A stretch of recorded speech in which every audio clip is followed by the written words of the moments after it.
Everybody ready? Recording in progress. There we go. So we're going to start. I'll call the meeting to order. This is the Town of Freeport Town Council meeting number 05-24. Today is Tuesday, March 5th. It is just after 6 o'clock, and we'll begin our council meeting this evening. Please join me in the Pledge of Allegiance. I pledge allegiance to the flag of the United States of America and to the republic for which it stands, one nation, under God, indivisible, with liberty and justice for all.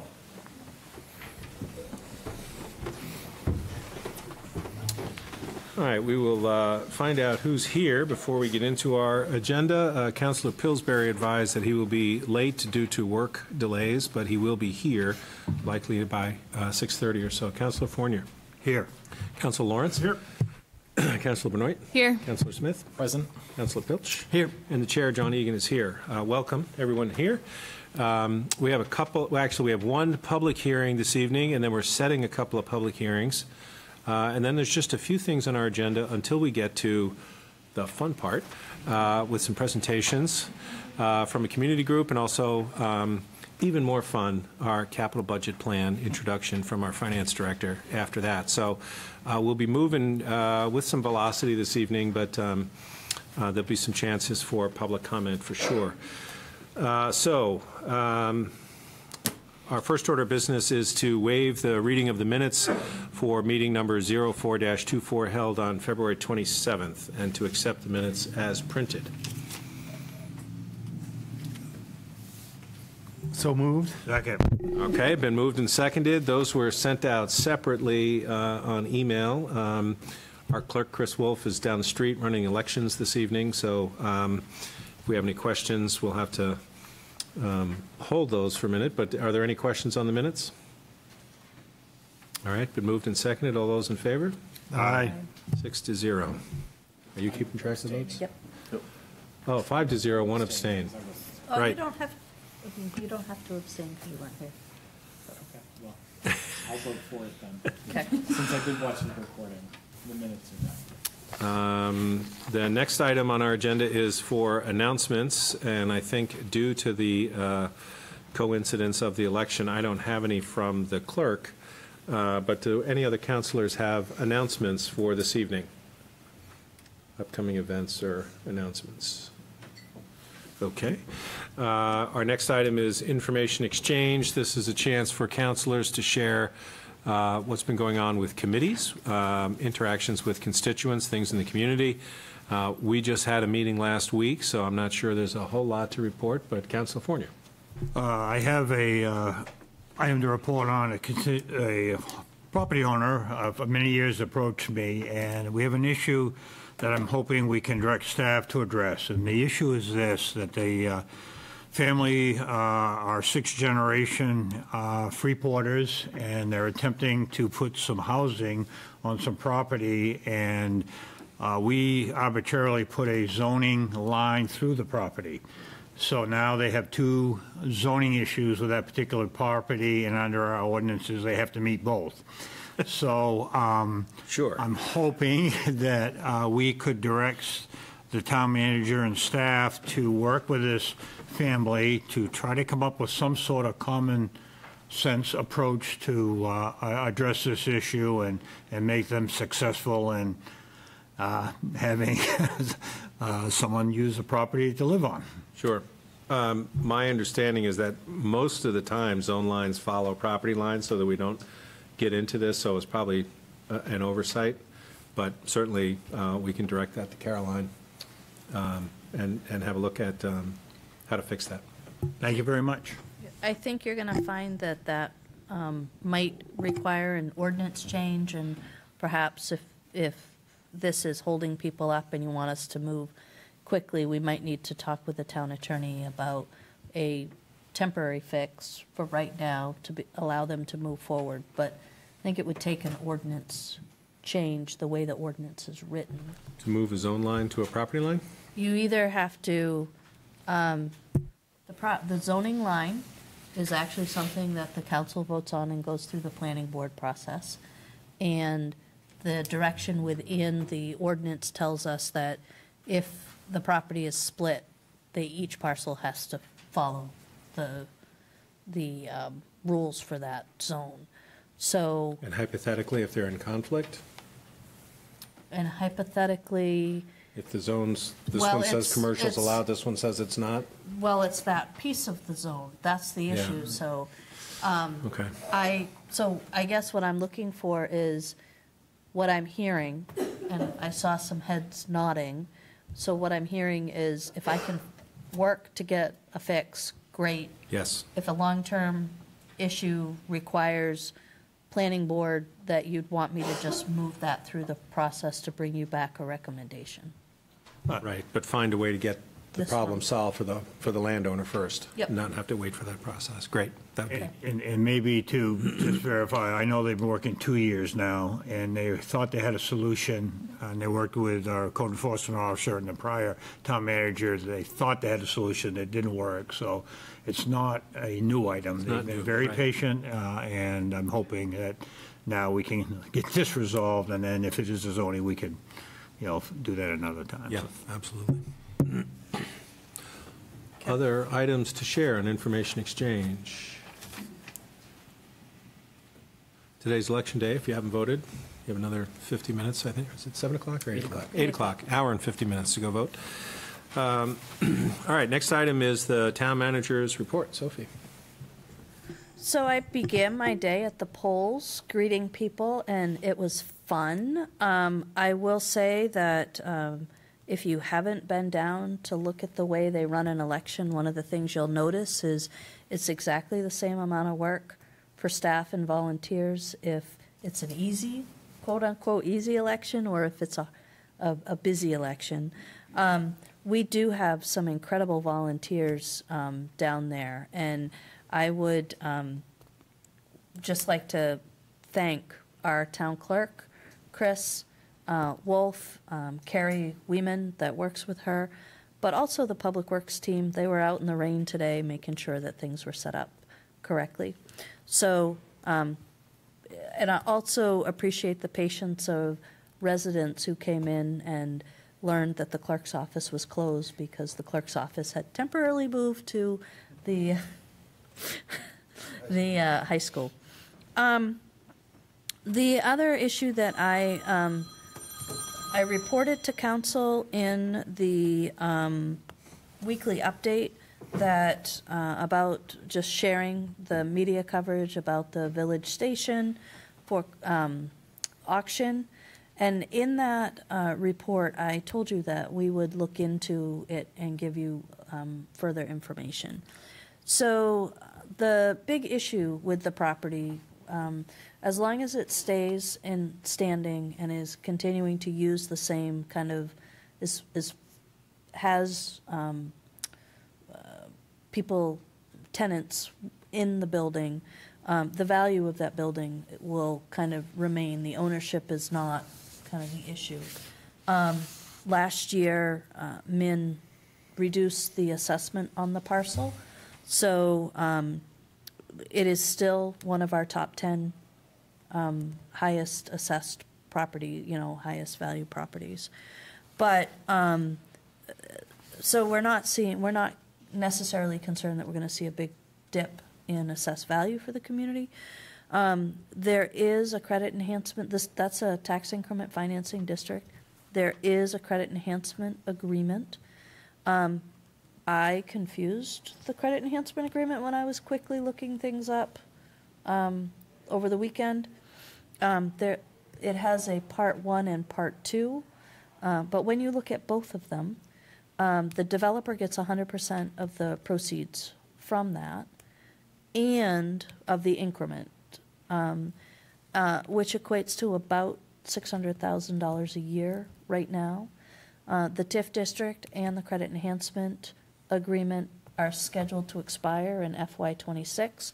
I want to have a conversation with you about, Brett and I want to have a conversation with you about how the town might approach that. But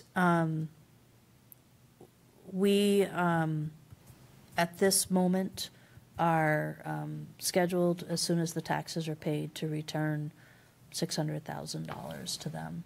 if ownership changes, credit enhancement agreements usually contain language that requires the council to consent to the transfer of the credit enhancement agreement to the new owners.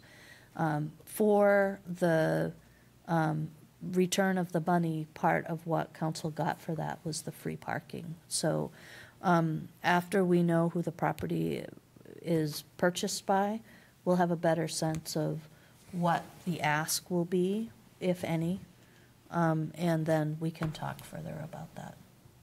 Does that sum it up okay? And that is all I have for my manager's report. Okay. Sophie, was the movie theater part of the TIF as well? There were actually multiple sections in the TIF. The movie theater's credit enhancement agreement expired. I think they hit the cap that they. Okay. The council was really smart when they put that credit enhancement agreement together with a series of caps and really thought about what the return was going to be, and you're pretty much on target for what you thought the return would be, so that was good. Any other questions for the manager? We have a little time to talk about that before it actually expires, and we can have another lever about what might happen there. Okay, our next item is public comment for those in the room. We have some scheduled presentations, so you'll have time on the agenda for that coming up quite shortly. But this public comment period is for anyone who would wish to address the council on items that are not on our agenda this evening. We ask you to step up to the microphone. Please respect the 3-minute time limit. Introduce yourselves, tell us where you live, and what's on your mind. If anybody wishes to address the council, this would be the time to step up. Okay, I don't see any hands going up. Everybody's waiting for the park presentation. We'll get to that shortly.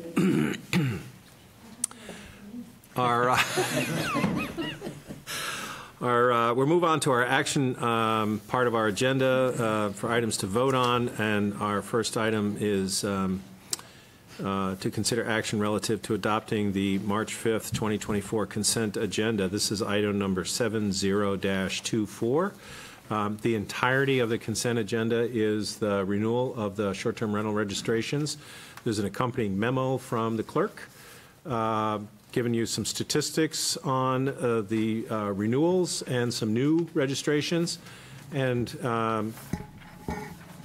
of worth mentioning is that there were no complaints reported to the code officer from any of the registrants, new or renewing, which is one of the reasons why we have the registration, so that there's a place to track those.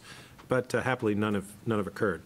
So is there any reason to remove the single item from the consent agenda for conversation? Just to point, I don't think we need to remove it, but just I want to call it, there was one complaint to the police department, and I just want to commend the police chief who was able to defuse the issue not only in the short term, but also for the long term, and kind of made some neighbors happy about how things were going. The folks who own the short-term rental installed some decibel monitors to kind of keep the noise levels down, and were more proactive about who they rented to, and they had no intention of making it a party house, and they were happy to comply, and everything worked out great. So we were keeping an eye on it, but the system is working. System is working. So that was just a noise complaint? Yeah, repeated noise complaint. They were renting to large groups that were. So that was our noise ordinance that handled that? The noise ordinance would only deal with the people who were in there for that night and wouldn't prevent it from happening over and over and over again. But this was able to deal with it. So we have a hand up from the audience. We're going to do public participation virtually after the action items. No, I think he wants to speak. It started when you Oh, I'm sorry. started this. On this particular item on the consent agenda? You don't normally have. Yeah, we're not taking public participation on the consent agenda. We're just passing it. There'll be an opportunity for public comment for virtual members after the action items. Okay, so be it ordered that the March 5th, 2024 consent agenda be adopted. Second. Any other questions about it?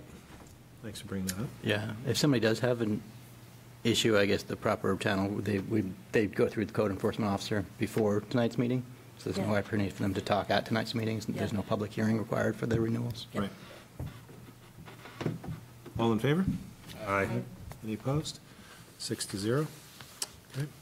Our next item is item number 71-24, and this is to open a public hearing. Councilor Fournier, could you please read the item and open the public Certainly. hearing? Be it ordered, Freeport to discuss a new liquor license for AKA Sushi Tapio's Boko located at 10 School Street be approved.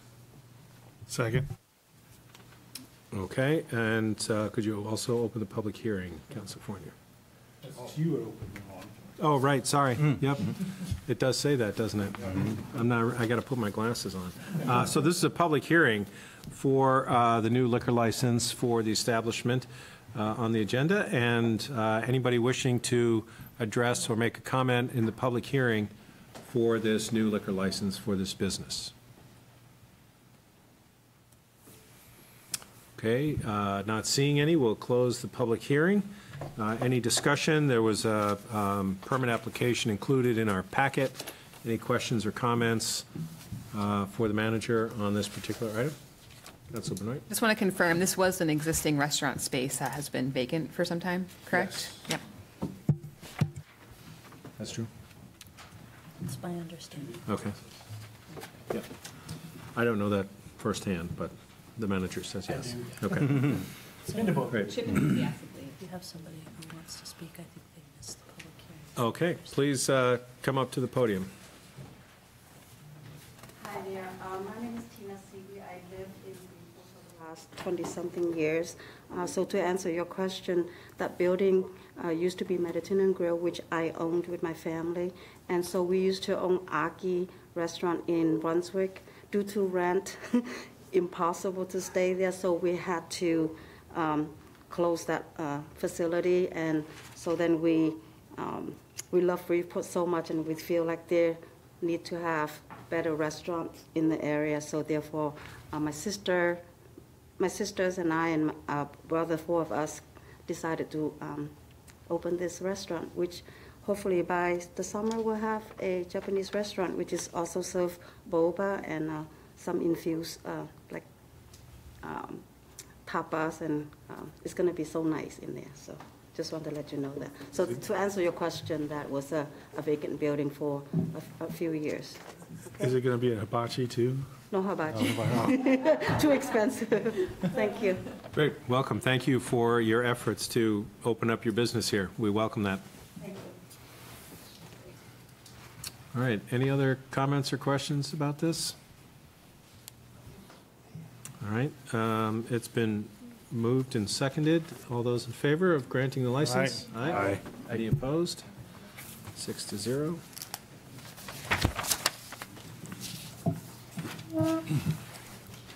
I think, yeah, I keep Okay, forgetting to change that. our next item is item number 72-24. I better put my glasses on in case it says Egan does something. Item number 72-24, to consider action relative to setting a public hearing. Councilor Lawrence, could you please read the be it ordered? Sure. Be it ordered that a public hearing be set for March 19th, 2024, at the Town Council meeting starting at 6 p.m. in Freeport Council Chambers, 30 Main Street, for amendments to Chapter 48, Parking and Traffic Ordinance, Section 48-308, South Freeport and Town Wharf, to allow the one harbor master parking spot to be located at the discretion of the police chief. Second. All right, it's been moved and seconded. We had a lengthy memo of the proposed minor changes to the parking ordinance. Any questions for the manager on that? It's pretty straightforward. Just to summarize, currently, the ordinance specifically locates where that one parking spot will be, and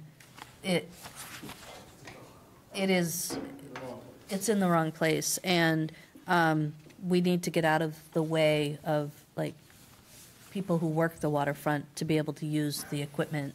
So my thought was, we asked the police chief to do a lot of things. I think he could decide where the safe place was for the harbor master's one spot. That's pretty much all I could see with the track changes, right? That's the only That's change it. in the ordinance, is change Yep. that parking spot. I think we can all handle that. Any other comments or questions? Been moved and seconded. All those in favor? Aye. Any opposed? 6-0. All right. Our next item is item number 73-24. It's the last item on our action agenda, is also to set a public hearing regarding a TIF. Councilor Benoit, could you please read the be it ordered? Be it ordered that a public hearing be set for March 19th, 2024 at the Town Council meeting starting at 6 p.m. in Freeport Council Chambers, 30 Main Street, regarding an affordable housing TIF and credit enhancement agreement for Wildwood Acres. Second. I'm fine right here if you want to do that. Yeah. Oh, Okay. I'm sorry, distracted. Did I hear a second on that?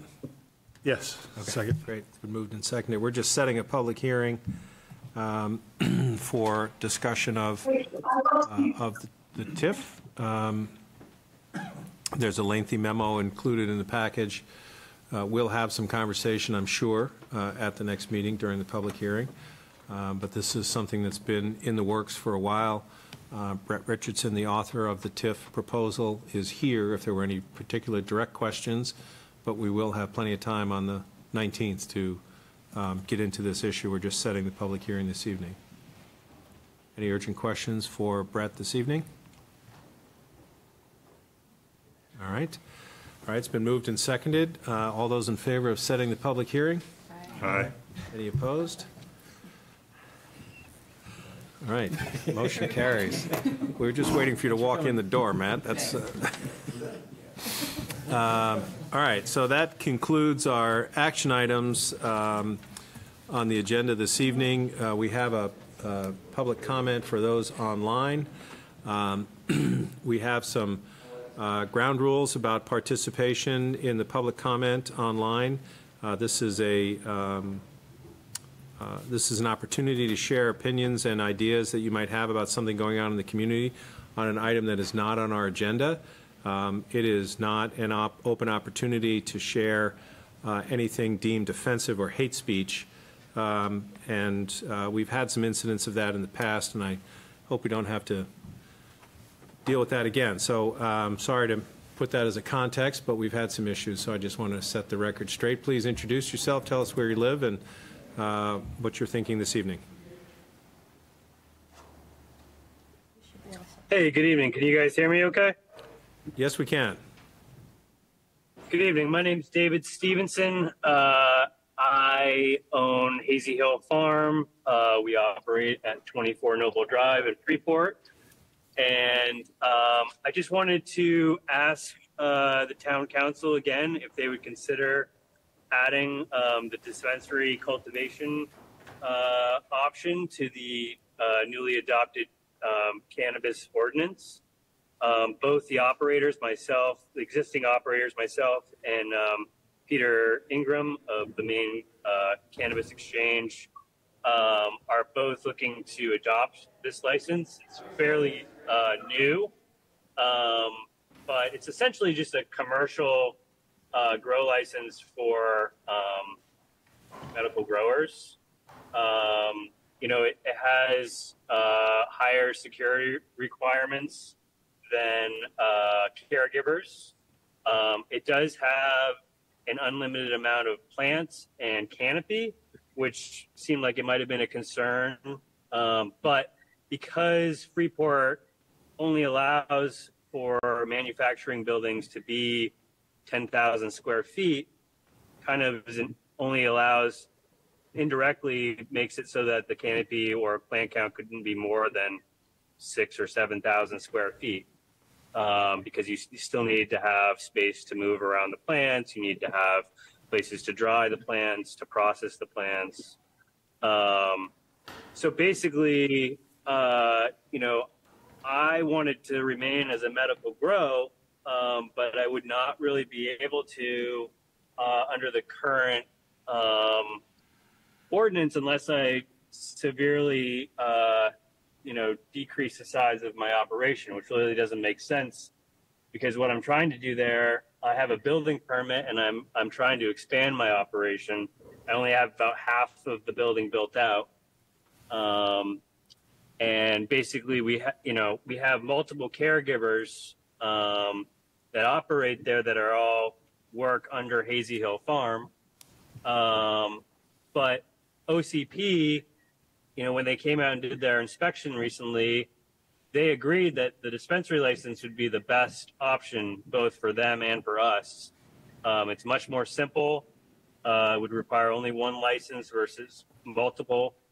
It just really makes a lot of sense for a lot of reasons.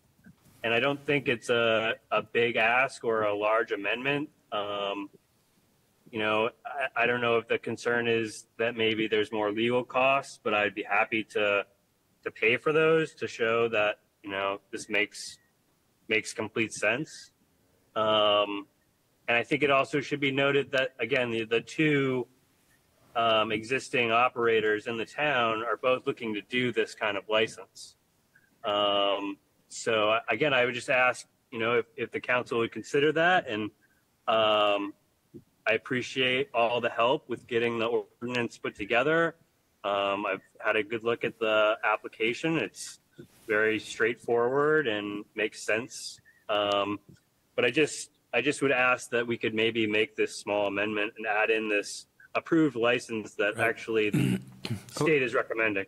Okay, Mr. Stevenson, thank you. We have received your information. I'm sorry to cut you off. The 3 minutes are up there. We're just trying to be fair and equitable to everybody on the public participation.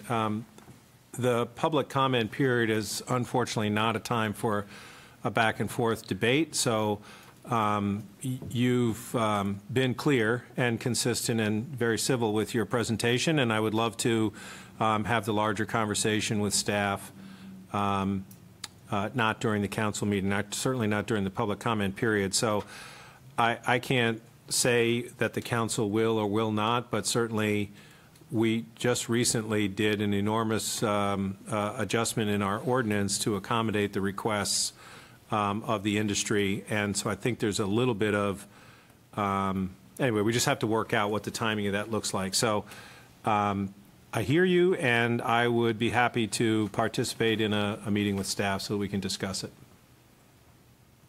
Thank you for your comments this evening. Look forward to that opportunity to have the conversation. Do you have anybody else on public comment? No. Okay. That will close the public comment for virtual participants, and we will move into other business. Really hate to wait on the skate park, but the train station lease is the next item. We can flip that We can move that down. We don't have anybody here, Absolutely. so if that's all right with the rest of the council, we'll move on to the skate park presentation, which folks are sitting in the front row ready to present. Please queue up. Welcome. All right. Thank you very much. So I'm here tonight. I'm Liza Moore, and I'm here with Willow Wright. And Chris Hogan is over at the computer there. He's going to give a really cool presentation. But I just want to remind you, thank you for letting us present tonight. I want to remind you that we came before the town council back in October 2021. And at that time, we had spent about 6 months reviewing properties around Freeport. And we had identified Leon Gorman Park as the perfect site for a skate park. And you gave us some suggestions as to what we needed to do before coming back to you. Because the town owns Leon Gorman Park, we need to get permission from you to develop it. So we are back tonight with a lot more information. And first, I want Willow to just reiterate our priorities with this project. So when Liza and I started tromping around Freeport 3 years ago, we had two things in mind, two. Number one is that children from every school would be able to walk to the place where they could skate. And number two was for free. and we've got that spot. And believe me, we know Freeport so well. So the spot we picked just seemed to be like almost serendipitous. In the meantime, I've got high school boys that are making their senior project be mentoring younger kids at the pop-up skate park, which, by the way, is a little on the dangerous side these days. But the truth is, skaters are everywhere, and we are so excited to finally be in a place where it looks like we might be coming along with the skate park. We love working with Chris and Keith. They're good Maine guys. They're full of integrity. They're principled. So every piece of this has just felt so good and so right, and our kids are desperate to start skating. So I just really appreciate you letting us come before you tonight, and am so excited to offer our kids something to do outside for free, because God knows they need it. Thank you. All right, and just before Chris gives the presentation, I just want to let you know that we have, since we met with you in 2021, we've done a lot of background research on the property. We have hired a surveyor. We've had a survey done of the property because it's a unique location. We knew we had to have a relationship with a special skate park company to help us design and build this because we weren't assured that it would be a done deal. We needed to get a company to agree to help us with this, knowing that it might not pan out into anything. So first, Nor'easter Skate Parks started, was a company with Dreamland. I'll let Chris go into that, but we started with a company out of Portland, Oregon, just so you understand why that connection. But anyway, at every step of the way, we've met with the manager of the sewer district. We met with the town planner on a number of occasions and the previous town manager.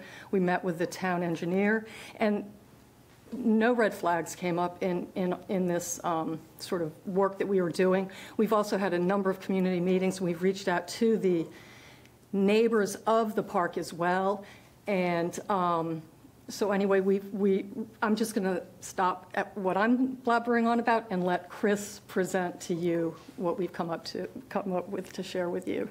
So, Chris, over to you. All right, thank you. Good evening. Yeah, I do. Can you hear me all right? And all right. Just want to make sure everybody else can. Good evening, Council, and thank you for those words from Liza and Willow. That was really kind. If I repeat anything, so just forgive me. But so my name is Chris Hogan. I'm from Auburn, Maine, co-owner of Nor'easter Skate Parks, and I'm going to run you through a little bit tonight about who we are, what we do, and the process that we've been through with Seeds of Independence here. And if I get a little bit backed up here on these. Sorry, this is supposed to be moving. In any case, we'll get it sorted out here shortly.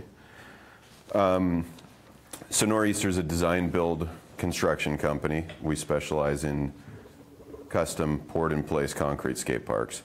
And we formed as a company after my partner and I spent about 10 years on the road building skate parks across the country, around the world. And as lifelong skaters and New Englanders, we've longed for access to quality skate infrastructure that's now commonplace throughout the country. Having held the top positions in some of the largest and most reputable companies in our industry, we felt that our skills would be much better utilized serving our own local community. And that's why we're trying to break away from the national and international model of skate park construction. So we were contacted by, oh, here we go. So we do it all. That's us in the concrete there. Let me just catch up a little bit to where the presentation is. We're still active skaters. This is a photo out in Vermont. Some work in New Hampshire. This is out of state, down in North Carolina. And so, yeah, we were contacted by Seeds of Independence to provide a concept design based on the land that's being discussed here at Leon Gorman. And this site has obviously got some unique features, and we have been going through engineers, architects, and our own due diligence and past experience to make sure that this is a feasible site to put a skate park on before we even entered into the design process with the community. So it's not simple, but it's going to be used to our advantage in creating a pretty unique, one-of-a-kind skate park design. And also, part of our considerations was to accommodate for the town as far as the management and maintenance of this facility, and to make sure that it's going to be a welcome addition to neighbors and the general public. So our design philosophy is based on decades of riding and building concrete skate parks.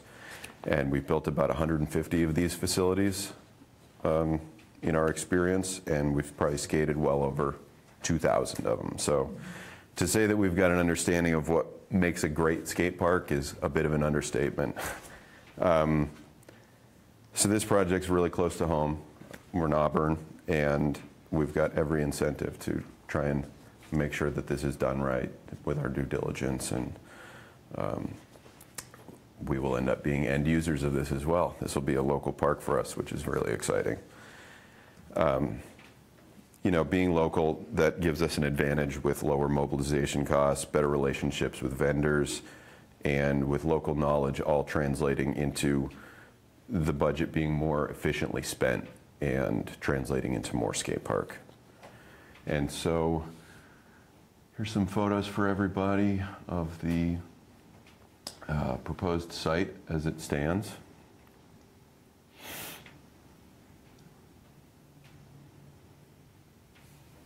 And so the design that I'm going to be showing you is all based in reality, and it's all plugged into the most current survey that's available. So it's all basically turnkey ready for construction documents if it goes to that point.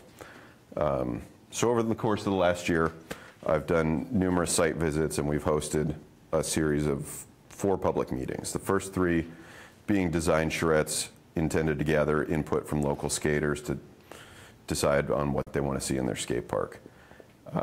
We've also been assisted largely by the Maine Skateboard Association, who's given us a lot of valuable insight into the current needs within the state. So after the initial design, we worked with the community to refine the details of how it will ride to ensure that people of all abilities are going to have a fun and challenging park for many years to come. For our final meeting, we invited the neighbors and residents from outside of the skate community to give us their feedback on the concept design and voice any potential concerns, which we did not get very many of, thankfully.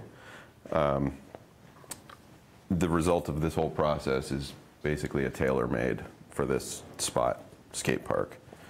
And I could speak at length about all the different ways that skateboarding and these types of facilities benefit the people that use them, but to be brief, skate parks are one of the few places where you're going to find a real true cross-section of society with people gathered with one common goal in mind, and that's to be physically active and to be mentally engaged to challenge themselves within their own goals. And thank you for your consideration in the project.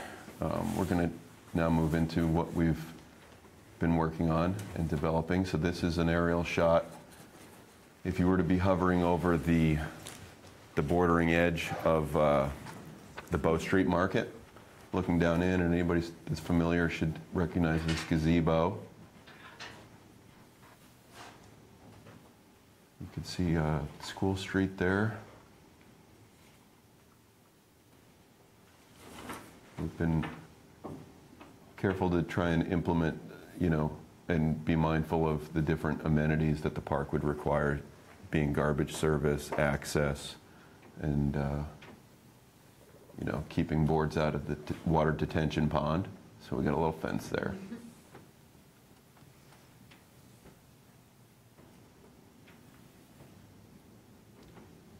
And that's the Bow Street parking lot.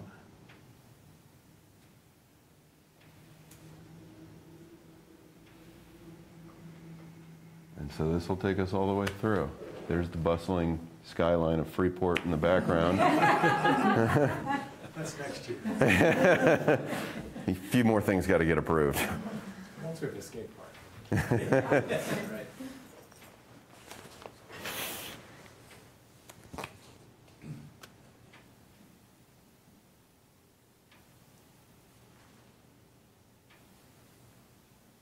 I just want to add too that Chris made it possible for kids that have scooters to come and little dirt bikes. So we got all kinds of different options. Yeah, I mean, it's a public park, you know, and obviously everybody's welcome. And there are, you know, we'll obviously try and help suggest rules and to keep it orderly and whatnot, but largely these places self-manage themselves and become a self-policing community, and they've been very effective at maintaining a really good family-friendly type of environment. And that's it. That's the end of the slideshow there. Very impressive. It's really nice software to see that. Thank you. Beautiful. Really nice software. So yeah, so we'll take any questions from you about the project. Councilor Fournier? Two questions. Number one, where is the sewer line in relation to this? And if they had to dig up a sewer line, would it affect that? It's right in the middle of it. The existing sewer line? So there's currently storm drains that are going from the Bow Street Market that run underneath there that have service cleanouts that are basically right in the middle of there. And, you know, depending on some of that's a little bit down the road to get into some of the finer engineering concerns. I think there's a lot of different options, and we'll go through all those and whatever fits the budget. But typically with these types of structures, we spend a lot of time thinking about where water is going to go, and if there needs to be a clean out and perhaps like a different fitment that goes onto the existing pipe that would accommodate a varying elevation of where the park is going to end up, that will be planned for in the future when it gets to the point of construction documents, engineering. There was a couple of manholes there that go down to the sewer pipe, and Yep. this would be built over that or part of it? And as far as integrating that stuff, you know, obviously they want to retain those clean outs. That's something that could be, you know, integrated. Having a manhole cover is not the end of the world, and, you know, in some senses it can be considered a feature for some kids. You learn how to jump over it. Right. We all started there. So the second question, it looks like a tough site, Yeah.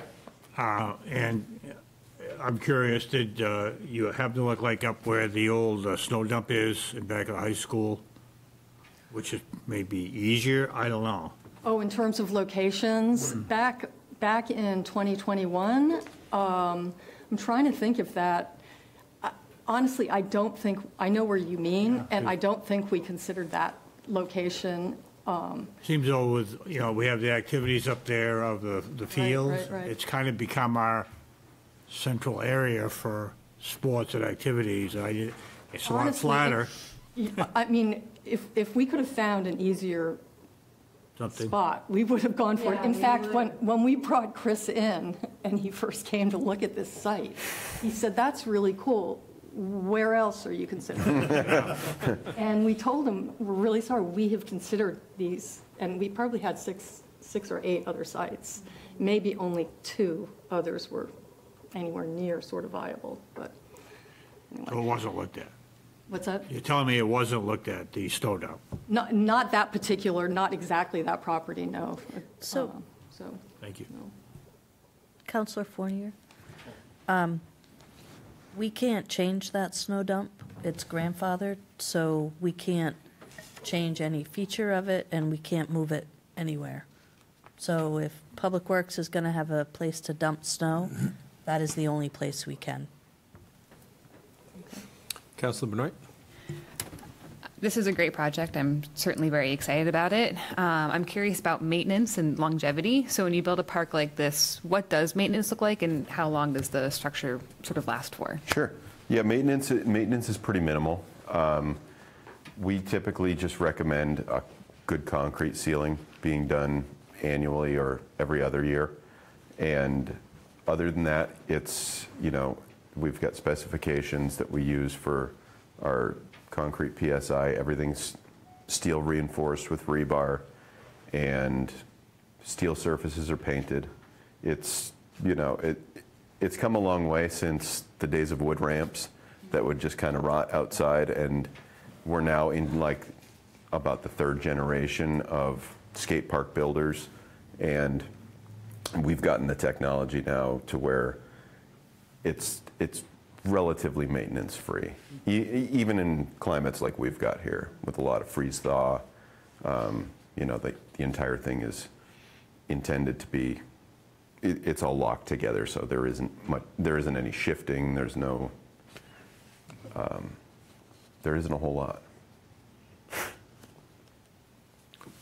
Other questions? Councilor Smith? Just in terms of the public conversations that you've had, and I know we've seen some of the individual feedback that have come to the council, it sounds like your conversations with Bow Street Market as the neighbor have gone well. I'm also wondering, I know the town owns the property, but it was a gift from LL Bean, and I'm wondering if you've had conversations with them at all, even though... LL Beans? Yes. They called us. Yep. They said nope, and then they called us a week later. Willow, can you go up to the mic so everybody can hear? We heard no, that was a skating rink, period. Sue Diggeser called Sean Gorman and said, what are you thinking? And he said, I don't know. What was I thinking? Go for it. He went and talked to his family. So his representative at LL Bean called me a year ago about right now and said, you are golden. Okay. Go for it. That's helpful to hear. Thank you. I know that there have been, it sort of goes along with Councilor Benoit's question, issues around how much that park has cost to maintain over the years. And so that's something I think we're all going to be thinking about as we figure out how to not only build this, but maintain it as a part of that whole park infrastructure. So thanks. Well, part of our gift to the town in building this park, because it will be privately funded, will be some sort of endowment to help take care of it for the life of the park. Yes. We understand that that's necessary. You can't just give a gift and not help take care of it. Other questions? Councilor Pilch. I had the opportunity to be at the community meeting where we talked about this at length. So I didn't know the answers to the questions that I want to ask, but I want to ask them so that the public has a chance to hear the answers. And I'll try and remember them all. I have three. One is, in one of your aerial shots, you gave a description of the different parts of the park and how some are meant more for beginners and more advanced and more families who are just there to watch. So that might be interesting just for the public to see where those areas are. So maybe you can kind of show us that. Let me get back to the aerial. I think there's a better one without quite so much shadow. So this was really designed with the intent of having users of every ability, having something that's going to be accessible and interesting to them.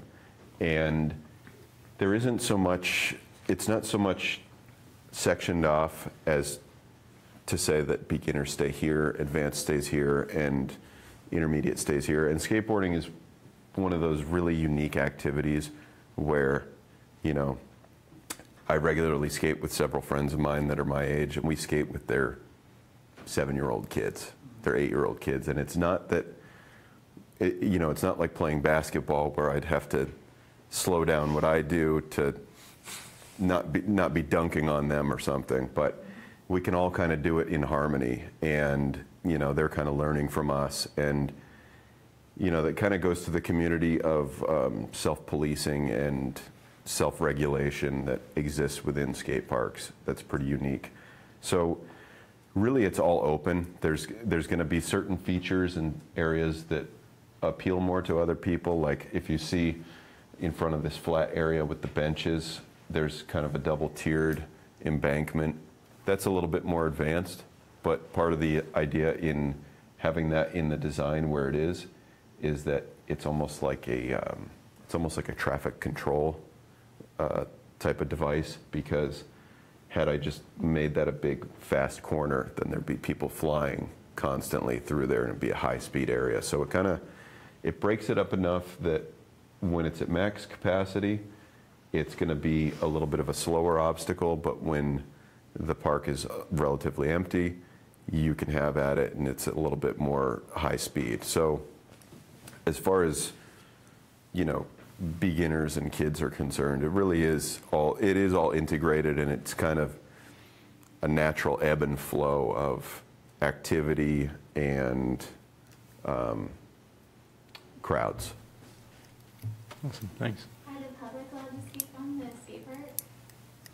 I live near the skate park where it's proposed to be. Hang on, Great idea. public participation will be at the microphone, and we'll get to that in a second. Okay. We're still in the presentation mode. At the meeting, someone had asked about noise, and you had a good response for that. So will it be noisy, like people remember skate marks? No. With it being poured-in-place concrete, it's a lot different than what a lot of people might think of when they think of skate parks, because there's a lot of, over the years there have been a lot of like wooden ramps and metal-covered ramps, which is essentially you're creating a big drum. So you're beating on a drum all day long, whereas this is, the same noise level as riding your skateboard down a sidewalk. And I don't have the exact statistic, but, at about 50 feet, it ends up being about the decibel level of a normal conversation. So it really isn't tremendously loud. Are there other parks nearby that have similar construction that people can go and visit to get an idea what this might look like? Yeah, absolutely. There's a couple. There's a couple in Portland, Lewiston, South Portland, Gorham, Augusta, Bar Harbor. They're starting to pop up more and more frequently. Awesome. And last question, which is, it's a very generous offer that you're all putting together. So if you could highlight how much you're planning to raise privately and how much you're expecting the town to fund, that would be helpful. We'll fundraise at 100%. Awesome. That was into the microphone, right? 100%. This is long overdue, Yep. and we're very excited about the opportunity. And To follow up on that last question, it would be great if we had locations of other parks, because if you're not familiar with it, you might not know where it is. If you are familiar, you know exactly where it is. You don't need an address. But so if we could just get 4 or 5 of those locations so that we can hand that out to both counselors and any other interested party so they can go see what it looks like in action. absolutely. That'd be great. Great idea. And everybody can be a convert. Yes. I have one more quick question. You mentioned capacity. What is the capacity of the park? I don't think we couldn't really put a specific number on it, but, it could be you could end up with as many as, it's more of a turn-taking type of activity. So you could have 50 to 100 people in there potentially. That's a relatively high number, but. It wasn't meant to be a trick question. No. It's just it's a tough one to answer. But as far as people riding simultaneously, I'd say in a park like this, to have any given number of people in motion on their wheels, you're looking at like 25, 30, and that also has that was part of the design as well, because as Councilor had mentioned, it is somewhat intended to be segmented. As you can see, there's kind of a bowl area that's set off to the side, which functions for people to use all at once. And, in the other corner, there's similar intent. 2 questions. Number one, will it be any bathroom facilities, or will that be used by Bow Street or the businesses in the area? There already is a porta potty, I believe, in Leon Gorman Park. So you play, oh yeah, there's one down in, Yeah. so you use like porta potties that, okay. Yep. Then the only other question is parking.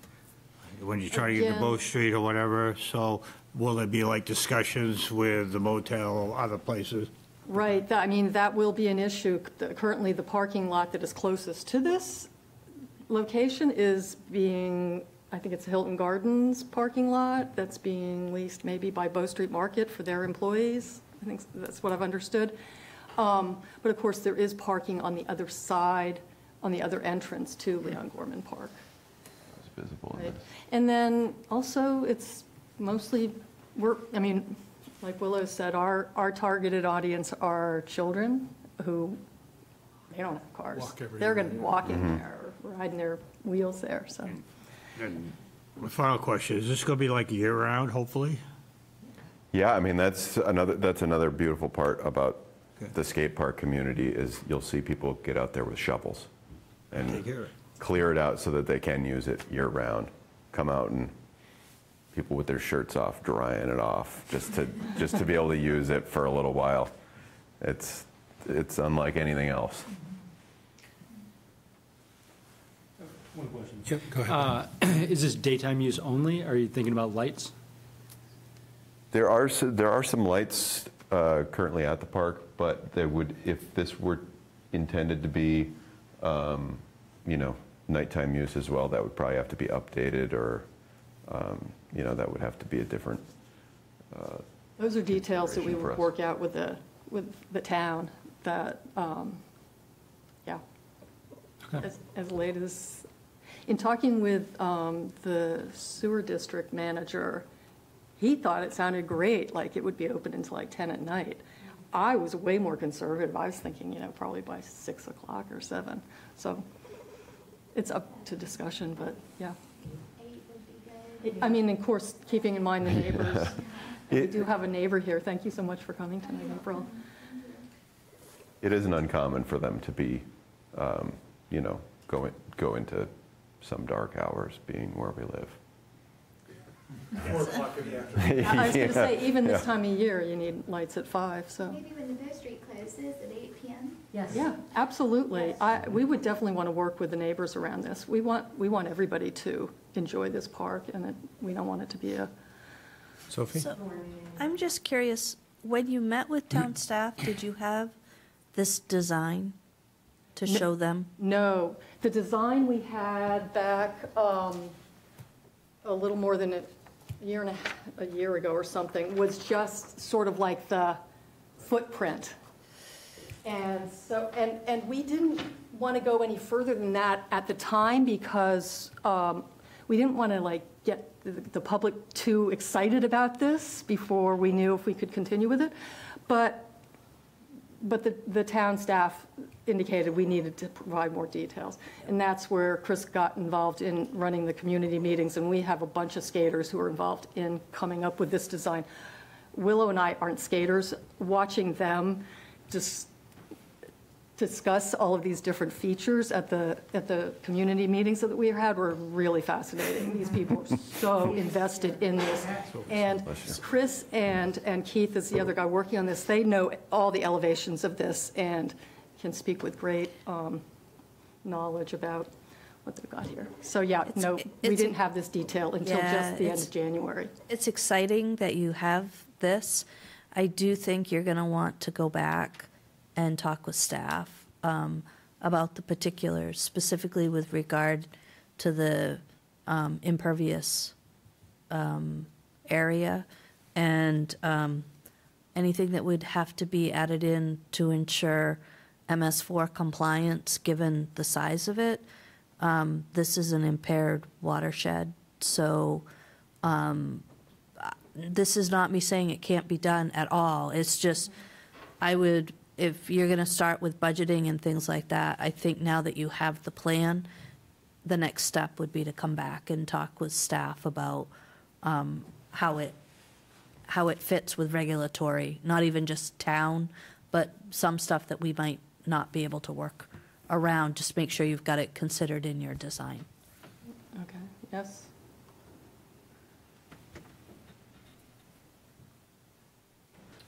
Right. I'm hesitant to ask my last question, which is, do you have a sense of time frame? I mean, we just heard about some things that you'll need to do in terms of planning, but what's your fundraising and eventual launch timeline? We didn't want to start fundraising until we had permission to go ahead and develop the property. Right. Okay. So indeterminate right now about when it might actually come about. Right. Keep showing that video, and Yeah. that will get things It's a good rolling video. along. That's, And it's not just all show either. It really does represent what can be in this space. yeah, that's fantastic. How long would construction take, do you know, once it gets going? Construction would roughly be about 4 months. Well, maybe by Christmas next year. So Great. for next steps, would it make sense for folks to come back and talk with staff about the specific design and be able to come back to council with kind of something that we know works and what that A sequence, yeah. looks like, and maybe a sequence for how to get that done? Sounds great. Okay. Okay. So I guess we'll talk with you after this meeting about the details and what that looks like. Okay. Great. Thanks very much for bringing this forward and for all of the work. Chris, thanks very much for all your efforts here. It looks fabulous. Thank you. Can't wait to write my first check. Good. That's good. Thank you very much. John, I thought you were going to say get your skateboard out. No, missed that. Didn't learn how when I was 12, so. Never too late. Yeah, but I can be a big fan. Great, thanks very much. Oh, you sure can. Yep, please step up to the microphone so we can capture it. We've got a couple more things to get to, but yeah. Hello, everyone. Thank you for this meeting. My name is April Joins. I live at Brookside, and that's near the skate park proposed. And when I was walking by with my aunt, I was asking her about ice skating places, and she said they were going to build one there one time, and I thought, how wonderful, but they never made it. And then I thought, well, I like to skateboard, so I used to have a skateboard ramp in my backyard as a child, and then I've been to Denver Skate Park before, and I've seen the layout of a park like, what is your name? Chris, that Chris had made a blueprint for. And I personally like skate parks because they keep children, teenagers off of the streets, which is really great because often I have to park in the Freeport Village Station garage sometimes, and there will be skateboarders in there and you can't see them in the dark, and they need a safe place to skateboard. Additionally, if there's a rule sign at the skate park that says like, rules are really good, like no drugs, no alcohol, that would be really great because I live nearby and I don't want people going there to think it's a place to get messed up. But other than that, skateboarders have sometimes a bad reputation as being crime. It can increase graffiti, and there is always that concern. But most skate parks that I've been to, children love it because they want to behave when they go there. And if there's like a system in place where people can say, like an ambassador of the skate park, have some kids in town say, if they notice someone doing something out of, if someone falls, they'll call for help. If there's like a buddy system in place, that's great. I go by there regularly, so if I notice anything out of sorts, I will be happy to report it to the town, but it should be okay. One time there was vandalism, but it was taken care of. We definitely, there is a safe place if there's a safe place for them to skate, it'll keep them off the streets. And I think we didn't talk about rollerbladers. Sometimes rollerbladers need a place to skate as well. And what is it called? Inline skating, like the Super Bowl just happened with the halftime show with Usher. And I'm pretty sure people are going to want to rollerblade sometimes, but it's good because children that are younger can come with their parents or their teenager family members to look out for them. So it would be excellent. I personally loved the Denver skate park in Colorado that looks a lot like the one there. I've skateboarded at the Van skate park in California. And I mean, I'm happy it's being offered. So I just wanted to say yay for skate park for all the hearing impaired out there. Thanks very much. And I just love this town, and I think it's wonderful that the LL Bean is also being supportive of it. And I hope it can work out for everyone to have a safe place for skateboarding to thrive. Because it can be almost like it's in the Olympics now, too. And there's a lot of girls that skateboard, too, so girl power to skateboarding. And thank you so much for considering. Right. Okay. Great. Liza, Willow, thanks very much. Appreciate the presentation, Chris. We got another public. Oh, yeah, sorry. Sure. Hi, my name is Kristen Dorsey. I am the proud parent of a now adult skateboarder who picked it up way back when there was a lot of nonsense going on in the backyard. And then I have always very much appreciated, they're very creative with what exists downtown now where they've been skateboarding, the parking garage. And I've just very much appreciated that the town, powers that be, authority, have been very, nice about that, because I guess skateboarding maybe in the past had a bit of a bad rap, but it is a very remarkable community. Back when I had to drop my son off and his friends, or we've had birthday parties at skate parks. I had some of my other kids went to school up in Burlington, so I've seen that, but it's a beautifully intergenerational community. It does self-police, and just the rapport between like the little tiny ones and the big ones is remarkable. So a skate park in this town would be an absolute gift, given how little there is for kids to do, especially those who don't have their own forms of transportation.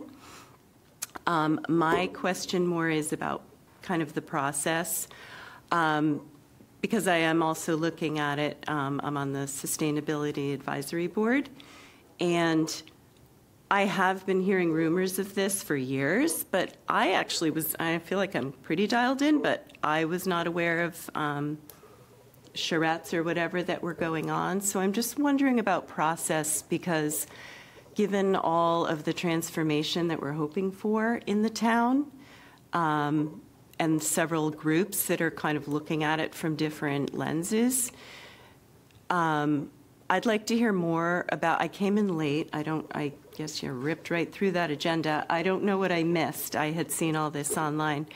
But given all the existing impervious surface in town, I mean, over the years, the kids have talked about different places that would be, where the pop-up park was, where the potential places were, because some of them were always talking about maybe initiating this process. And I love, my heart is singing with how excited you two are and how much work you've put into this. And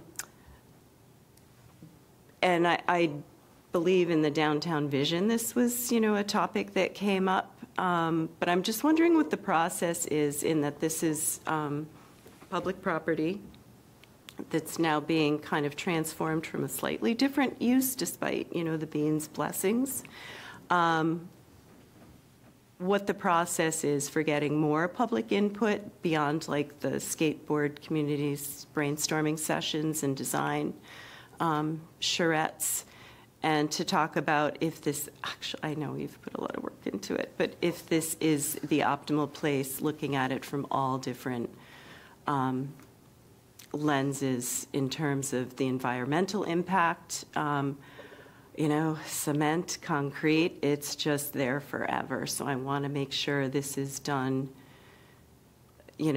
just every stone is, turned over to find out if this is in fact the best place for a skate park.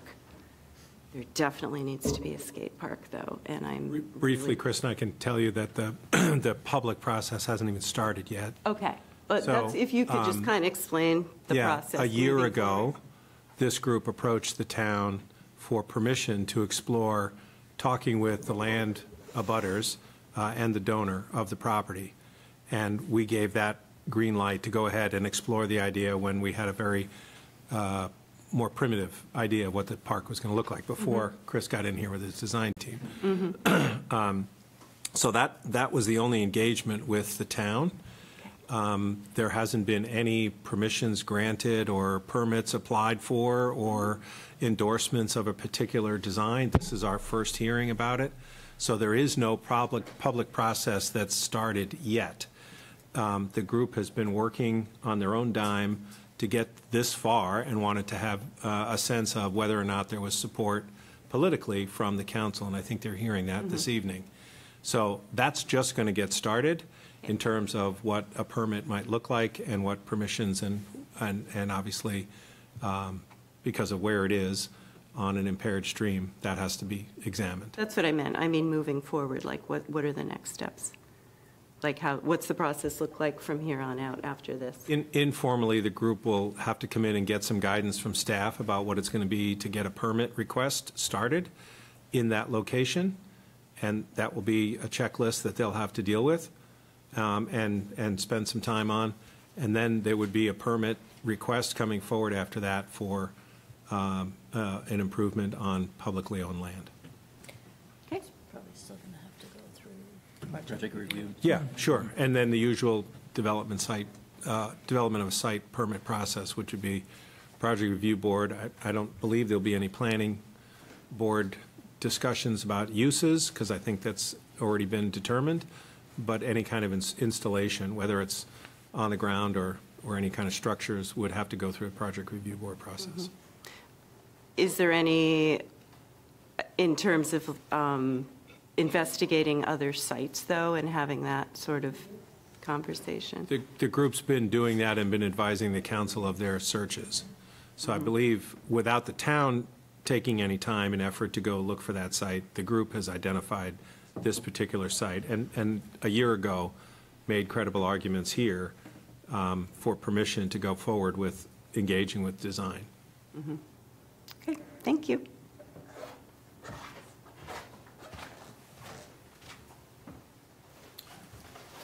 Great. Thank you very much for coming in. Look forward to the next presentation. So if we want to go back to the train station first, or just... Okay, sure. All right, so we skipped item number 1 to get to the skate park presentation. Thanks, Chris. And that is discussion of the train lease, and really what that means is the space at the train station that is privately owned but being currently leased by the town, also known as the Hose Tower. And that lease is on month to month at this point, and if you had a chance to read the memo, there's a request from the property owner, it's in private hands now, to get our determination about what we're going to do with that lease. So staff had been in contact with Scott Gleason, who is the owner of the property.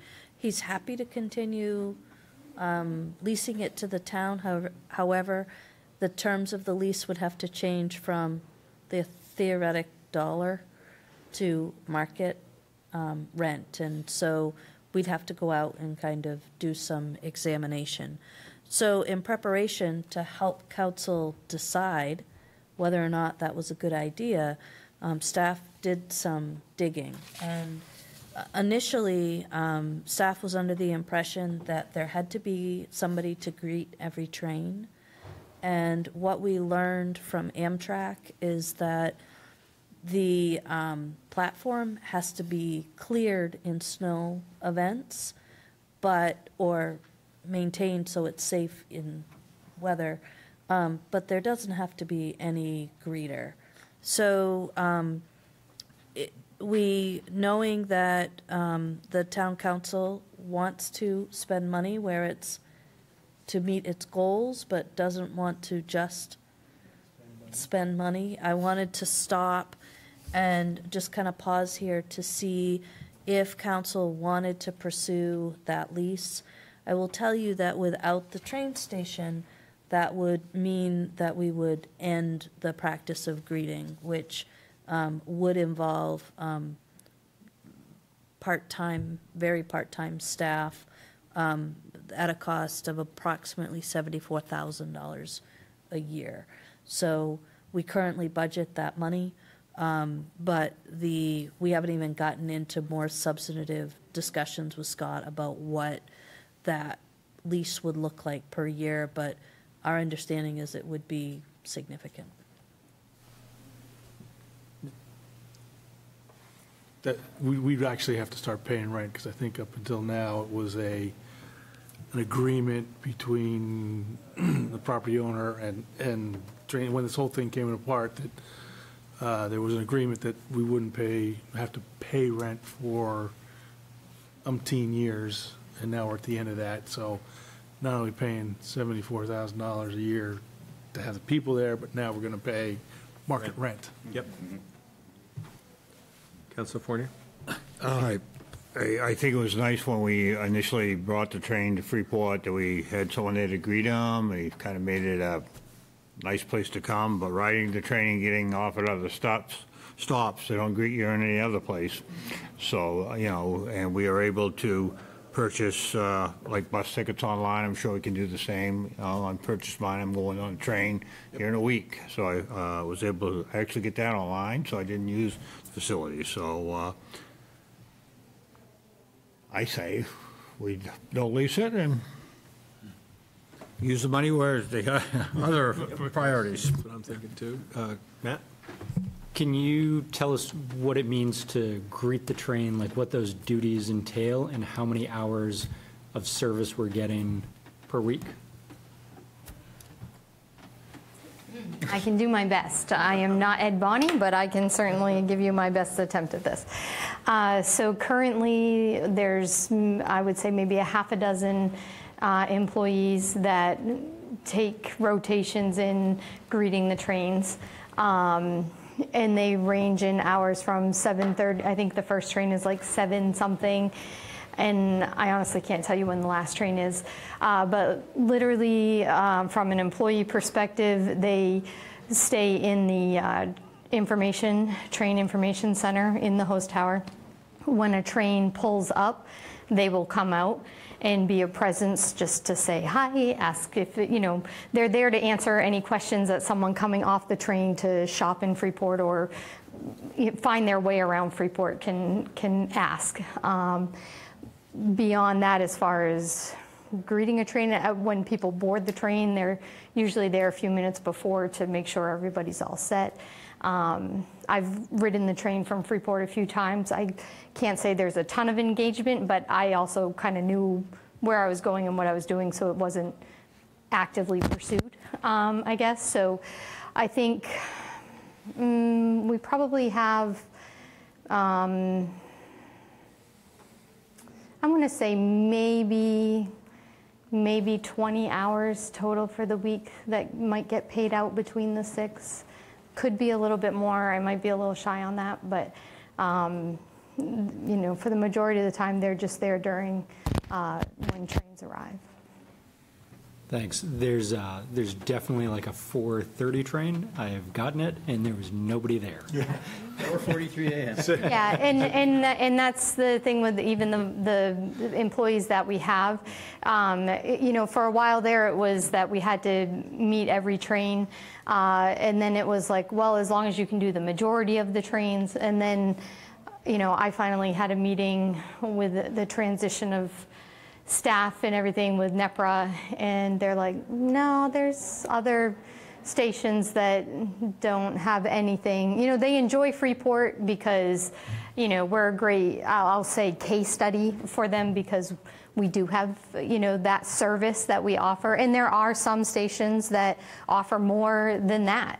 But the end result from my conversation with them is that there is no requirement of us to staff a greeter.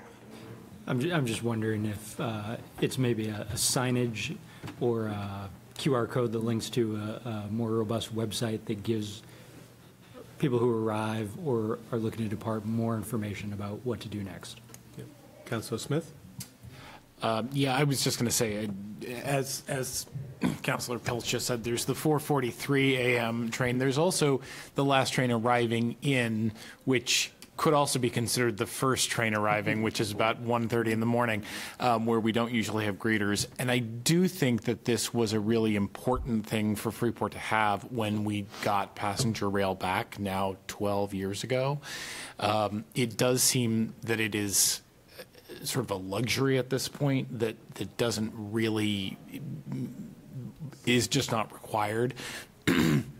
I think as the passenger rail line continues to grow, and I know there are active conversations about pushing that line, further than Brunswick at this point, I think it makes sense for us to fall in line with where a lot of other stations are, which is it is a platform where you get on and off. And there are other stops along the Downeaster route, of course, that have entire buildings with waiting rooms and things like that. We're not one of those stations. So I'm thinking not just Portland, but Wells and Biddeford, or Saco, sorry, have those amenities, which we don't. Especially given the fact that for the passengers themselves, we're not providing restrooms or indoor shelter or anything like that. The idea that we're leasing a space that's really primarily for staff to go outside and stand on a platform doesn't seem that it's the really helping us in terms of that hospitality piece as much as it might. Chip? I agree with Daryl, what you've all said. I think it's time to let it go. If we need it in the future, we can always stand it back up. Dan? I agree with the consensus up here. The one thing I'll add is maybe it might be worth a conversation with Visit Freeport or somebody to say, hey, on peak summer weekends, if we can help get somebody for the trains in the middle of the day, like the 2 or 3 trains, to get somebody to greet. If we can help kick that off, that might be something we might look into. And I could even see that evolving into something where the businesses would sponsor that, Well, maybe all the taxis could be down there and they can bring everybody to well, in conjunction with their bus. Right. That was, sorry. Go ahead. So this is other business. We're not taking an action, but I'm reading the room here, and so I'm not hearing that there's a compelling interest for requiring or tasking the manager with getting detailed budget numbers to look at, that we're going to let this expire. That seems to be the consensus. So we would continue to fund this through the end of the fiscal year to give people notice, and then we just simply won't put these items in the 25 operating budget, if that works. Okay. And I also, just in case anybody wonders, Judy did reach out to all of the employees and Scott Gleason last week to make sure that they knew this conversation was happening. Great. And I will say, I know there was some concern about falling in line with other stations and what may be happening. My understanding is that there is flexibility with what we have for a platform of what could be offered if something in the future came up and you wanted signage, a kiosk, something. There may be flexibility of something that can be done within the confines of the platform that we already maintain that might meet that goal. So I think that'd be an excellent joint project between the Chamber, Visit Freeport, and the town to come up with signage, QR code, arrows, whatever, and get it professionally made and then permanently installed, which can provide a significant amount of information for people getting off the train on where to go, whether it's 4:30 in the morning or 1:30 in the morning. I just wanted to say the other piece of this, and you discussed this at the last meeting in terms of the transportation in-town shuttles. Certainly getting people to and from the train station has been a big focus of that transportation group, and thinking about how shuttles can meet trains. And I think this goes into that larger conversation that we might actually be able to take those funds and use them more appropriately to help people actually get where they're going, rather than just telling them where to go. Agreed. Great. Okay, Jessica, your presentation is next on our other business. Capital Budget Workshop.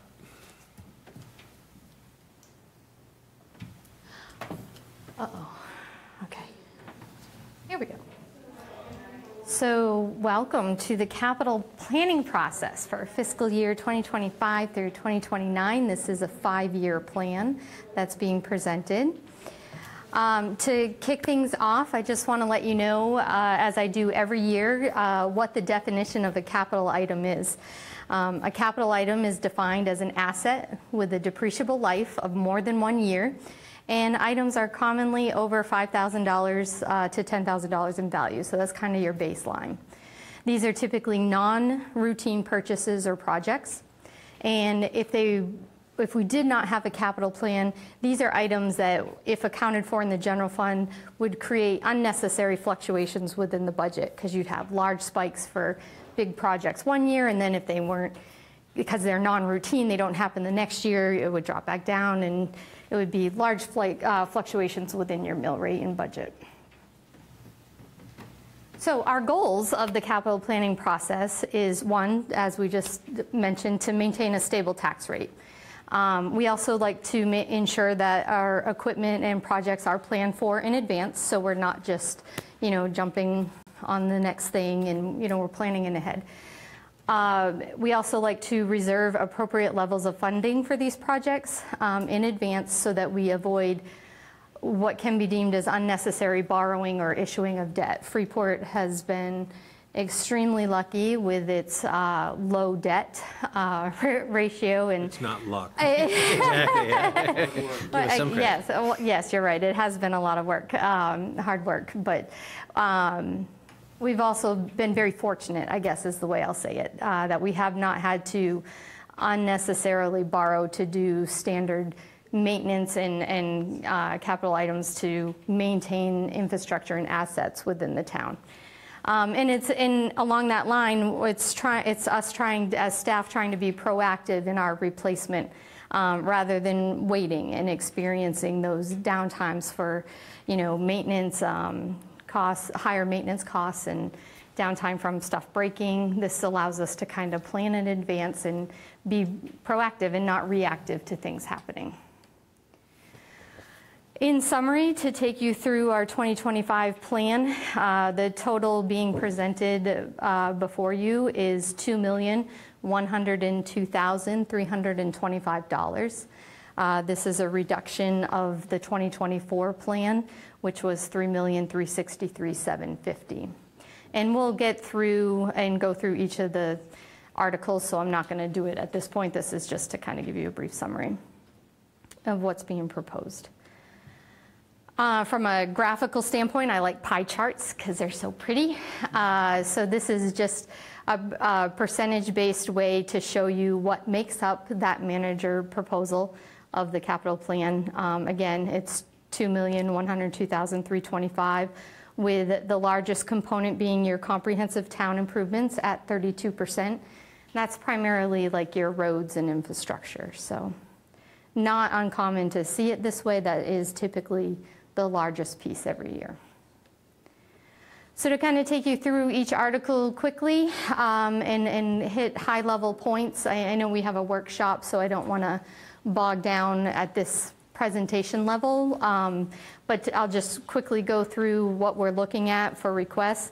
Under the police article, we're looking at $416,000. This includes some audio recording equipment, body and car cameras, bulletproof vests. We have an upgrade needed to our dispatching center and a new patrol SUV or truck, one of those options, and the equipment to outfit that. Our current or unaudited reserve balance as of 12/31 for each of these articles will be listed. For police, that reserve balance is $373,342. And I think that's all I want to say there. Under the rescue department, we're looking to propose the purchase of patient training simulator mannequins at $30,000. Their unaudited reserve balance as of 12/31 was $676,149. Public Works is at sure. So I'd like to back up. You know my question. You know what my question would be. So I see the fire department has no request. And was anything bumped out? And this goes back to my fire chief's days. And, you know, we worked very hard to have a really good capital plan. The staff always did a great job. Then sometimes it would be coming to the council and things would get bumped out. And we have found costs, whatever. So nothing got bumped in this? Thank you, Manager. That is what I like to hear. I mean, things got bumped in the plan, but this is not one of the departments. All right, so Public Works we have a proposal of $340,000. It includes 2 truck replacements, truck 1 and truck 7. And this is due to buildings and grounds being incorporated under Public Works. So normally there would not be 2 truck replacements, but we now have the combination of 2 departments. As well as the forklift. Their unaudited reserve balance at 12/31 was $745,078. This is truck 7, and Earl did a great job getting pictures for me. So this is the truck that would be up for replacement. And then this is the current forklift that we would also be looking to upgrade. Do we sell or trade, like, for instance, truck 7? Typically, we would go with whatever we feel the best opportunity would be. If we get a good trade-in, the majority of it happens to be trades, but if it was not a good trade, it would go to sale. Okay. Sure. And Earl can answer this, or the workshop. We tried this year a sample program where we bought a chassis and we tried to use a stainless steel body. I'm curious, Tal, if that made sense. Because that was going to be kind of a sample to see, did we do the right thing or not? So I'd be really...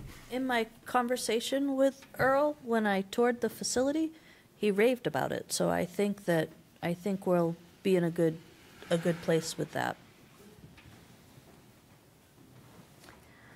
Moving on to the largest component, comprehensive town improvements. This request or proposal is $680,000. We would be looking to do some gateway and corridor planning along Route 1. It includes the Mallet Drive shared use path, the second-year appropriation of wayfinding signs, a Phase 2 Flying Point Road rehabilitation appropriation, the annual Concord Gully Brook Watershed Reserve, as well as a project on the Bow Street drainage outfall that needs some work. Can I interrupt? You sure can. So when you asked if things got bumped, this is one of the areas that I did exercise some discretion. And I did it for 2 reasons. First, I'm looking for alternative ways to fund Gateway, the downtown vision planning. And so instead of bringing a huge chunk of money forward in 1 year, I put what I think will be the match for a planning partnership initiative grant with MDOT for that work. I also looked at the backlog of work, capital work that council has previously funded, which is going to take up the lion's share of our work moving forward. The Bow Street drainage outfall is significantly impacting a resident, so that is a very high priority. But what I looked to do here was to make sure we had matches for grants that we had already received, and added the second year for the wayfinding signs, because that's actually, I think, going to be a bit of a logo graphic exercise before we can get to words on signs. But my plan here was to slow things down just a little bit and change the internal way that projects are developed, because it feels like we have been appropriating money for ideas and not necessarily fully vetted projects. And I'd really like to kind of slow down and change that a little bit. Is that okay? Perfect. So the next slide, this is just pictures Earl had provided me of the Bow Street drainage to give you a visual of the spot, and some Flying Point Road situations. And we'll move into municipal facilities. The total proposal is $657,000. There's a lot of annual appropriations in here that we'd be looking for. So our computer upgrades, the third and final year of the red light upgrade project, we'd be looking to replace some flooring town-wide and prioritizing where that would need to be done, as well as some furniture. The library roof needs replacing. Public Works needs a small vehicle lift. The public computers at the library also need to be upgraded. There's an appropriation request for planning of the public safety building and that design, along with hopefully a final, but at least an additional appropriation for our file digitization that's going on in planning to get some of those subdivision files finalized and out of the way. As well as an annual contribution for town wharf repairs and our assessing revaluation reserve. Their 12/31 unaudited reserve balance is $368,106. Jessica, just a quick question before Sure. we move on, and we could save this for next time, but I'm following along on the handout you gave at the last meeting. Sure. The $657,000 Yes. looks like that's last year's number. This year's number looks like it's $355,000. Oh, So you are correct. I missed that. assume that 355 That is correct. is correct? Okay. That is correct. It should be 355. I apologize. Thanks. I try to be consistent in my presentation. Evidently, The numbers are right. That's what I'm concerned about. it is up top. Yes, I got that far. But thank you for pointing that out. I'll make that correction before we post online. And then under the community cable television, their request this year is $39,000, and it will be equipment for both Channel 3 and 14, along with other improvements to the assets within council chambers and requests that have been made to get those taken care of. Their 12. I just want to add specifically that we've had some discussion here about having better audio in this room and being able to capture it on both the broadcast Zoom and the TV channel, and just incidental conversations with Tom that the improved part of the equipment here, I believe, includes purchasing some equipment here to make sure that we can have, this sounds almost small, but make sure that we can have workshops down on the floor of council chambers and still capture all the audio for all of the ways that we record the meetings, which we've had feedback from the public that when we have a workshop, it's less formal, it's intended to be less formal. We come off of this counter and come down to the floor. So happy to see that that's a part of the acquisitions. Yeah. Their 12/31 unaudited reserve balance is $205,017. Under the destination Freeport TIF, we'd be looking for some additional sidewalk improvements.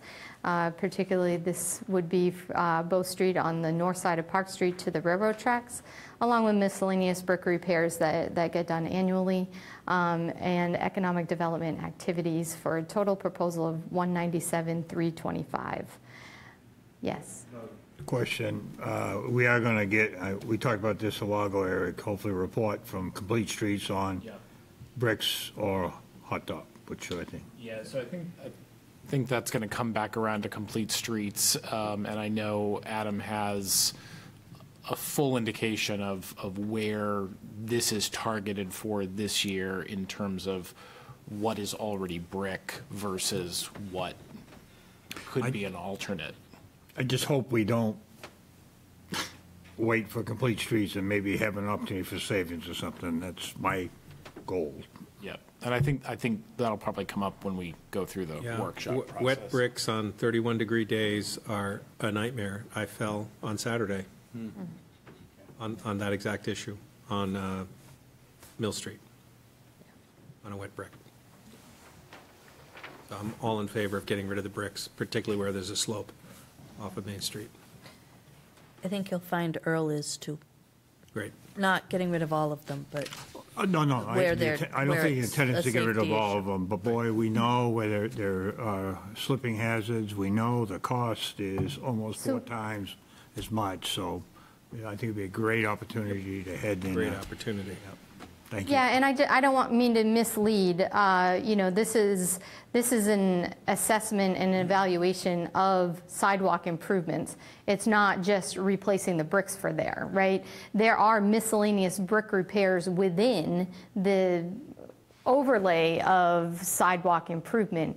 But when I talk about giving you dimensions or specific segments, there will be, you know, review and analysis done, especially as we progress through complete streets and hearing council's wishes of, you know, in those areas where it's not, you know, the best idea to have bricks, that, you know, that get evaluated and not just replaced.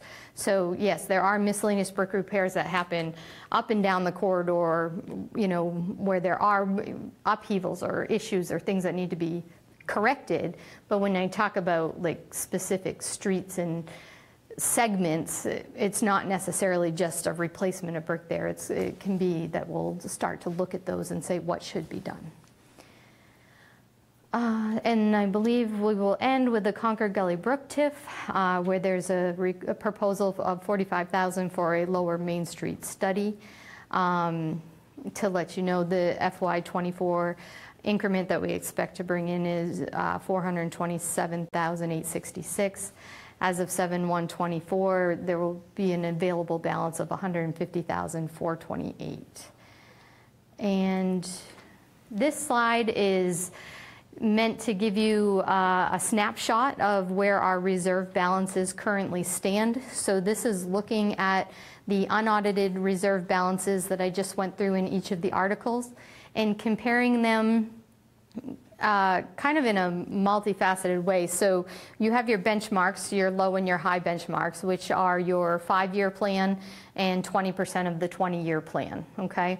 And what I did from that point of those two benchmarks is take the average, just to kind of give you an idea to fall somewhere in between, right? Because we don't necessarily just want the 5-year covered, but we don't necessarily can afford to do the full 20 year. So what are we looking at for an average mark?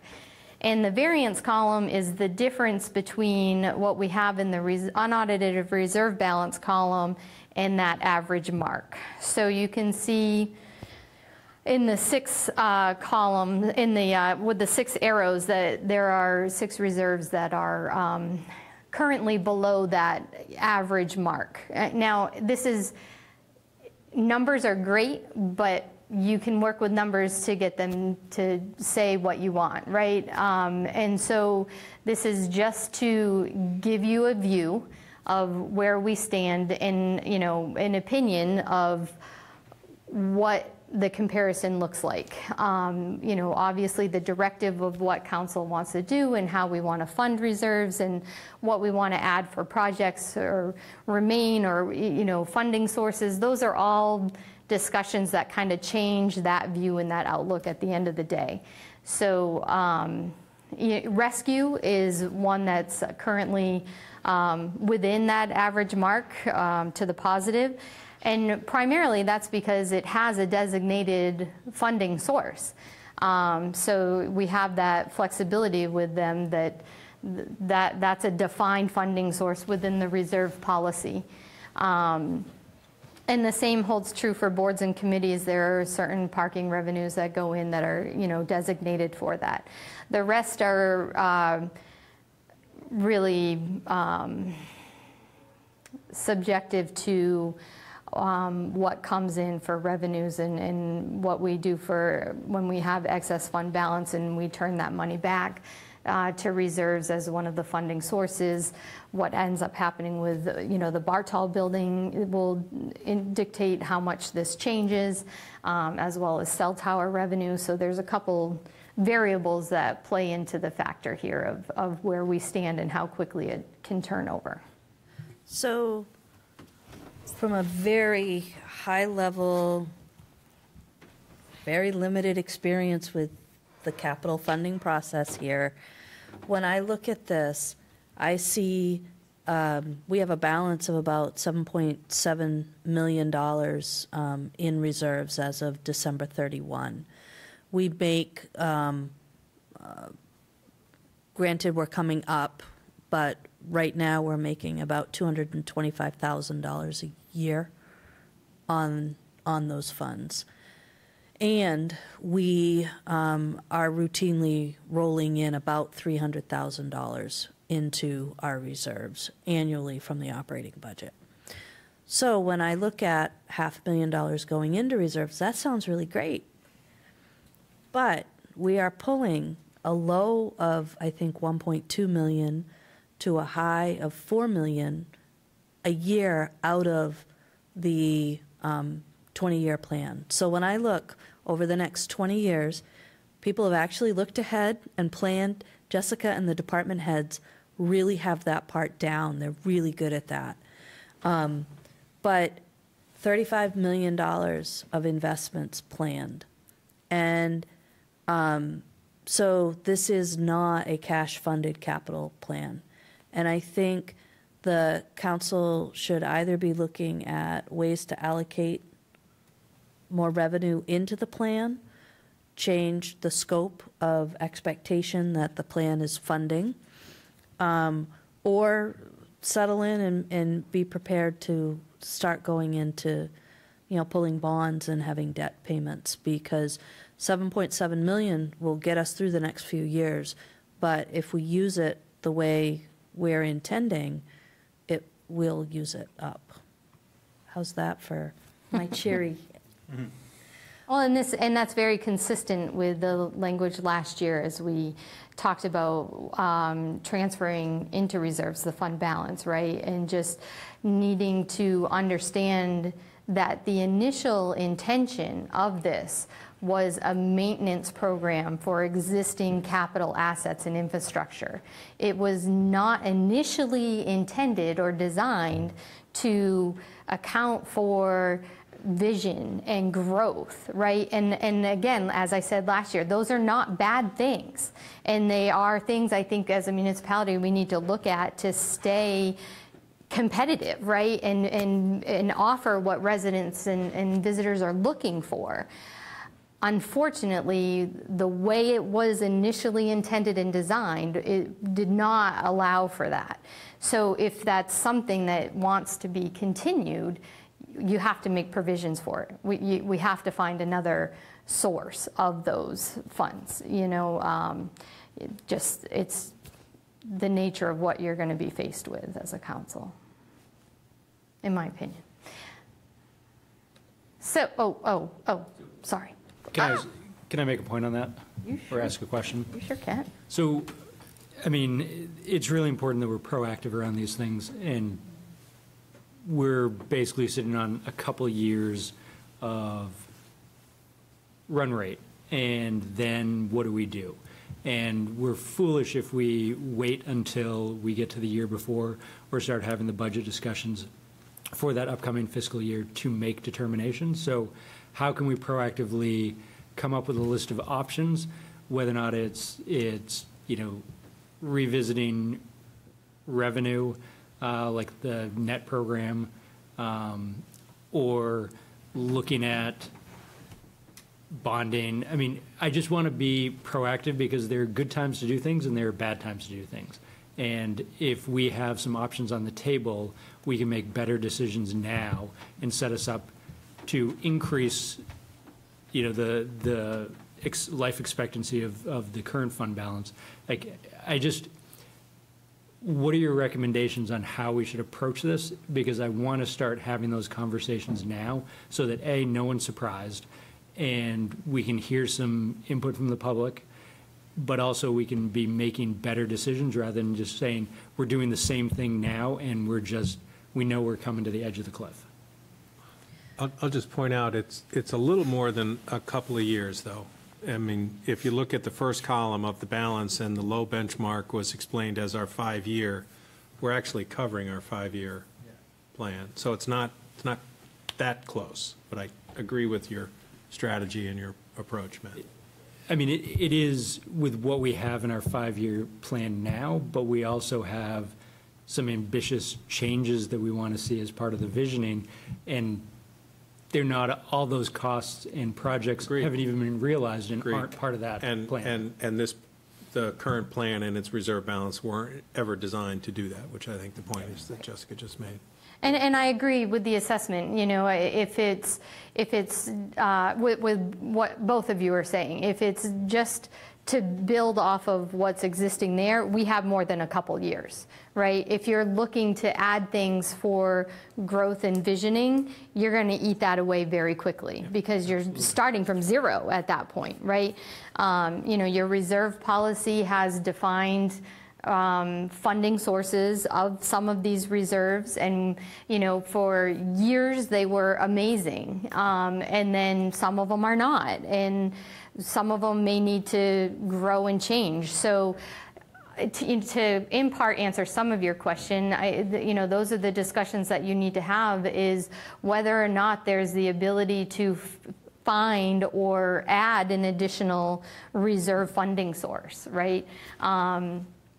And I don't know what that may look like yet. And the second part of that would be really evaluating what you're asking to be put into the plan, and whether or not there are alternative options. You know, there may be some things, if they create, you know, long-term maintenance or needs for the town, maybe they're better suited within the general fund, and it's a tax impact. Or maybe bonding is, you know, when we go through the capital plan, there are 4 or 5 funding sources that we lay out, and 99.9% of the time we use the established reserve column. But there's a grant column, there's a bonding column, there's the TIF column, there's, you know, so there are other alternatives that could be explored. But as you say, there are good times for some of those, and there are not so good times. We hit a good time with the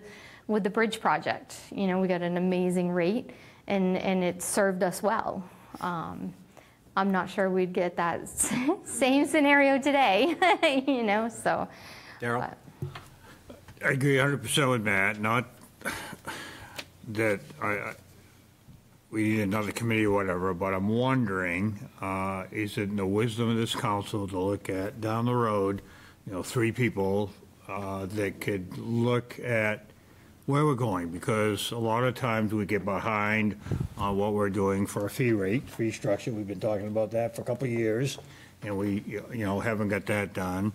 You know, maybe that our plan is not working well, but maybe, you know, we need to sit down and take a look at that, because Freeport for many, many years was very spoiled, where the capital plan was right there. We pretty much paid cash for everything. So I hope that would be wonderful if we could get back there.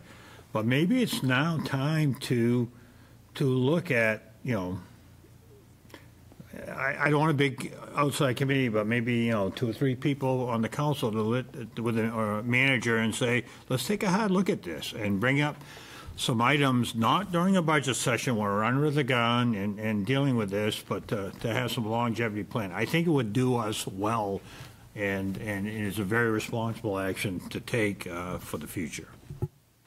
I want to echo something Daryl said, but also sometimes when I speak, it's I'm too much of a realist. Like, I have to step back. We are in a very fortunate position, and my statement was, I want us to continue to be, and I want the next 5 to 10 years to us be working from a position of advantage rather than disadvantage. Sure. So I think we need some strategic planning around it. And to Daryl's point, I mean, we have a tight deadline when we come to budget discussions, and we have things that we have to do to move the agenda, and we're dealing with stuff in the moment and not stepping back and saying, how are we positioning ourselves for the next 2, 5, 10 years? And I think that's something that we need to build in, and we've gotten by because we are in a very fortunate position, but I want to keep that, and I'd rather do some extra work and have us have a vehicle or a way to do strategic planning around this. Because we can't just have off-the-cuff discussions up here and settle anything. Yeah. Right? We need recommendations to react to and some work to be done behind the scenes. The guidance and information that we're getting from our finance director has led us to the comfortable position we're in, but it's good. Anybody like to join Daryl and Matt on this ad hoc committee? Chip? Great. So like maybe sometime in May when we're kind of finished with all these votes and then take a look at it without a budget crunch in front of us?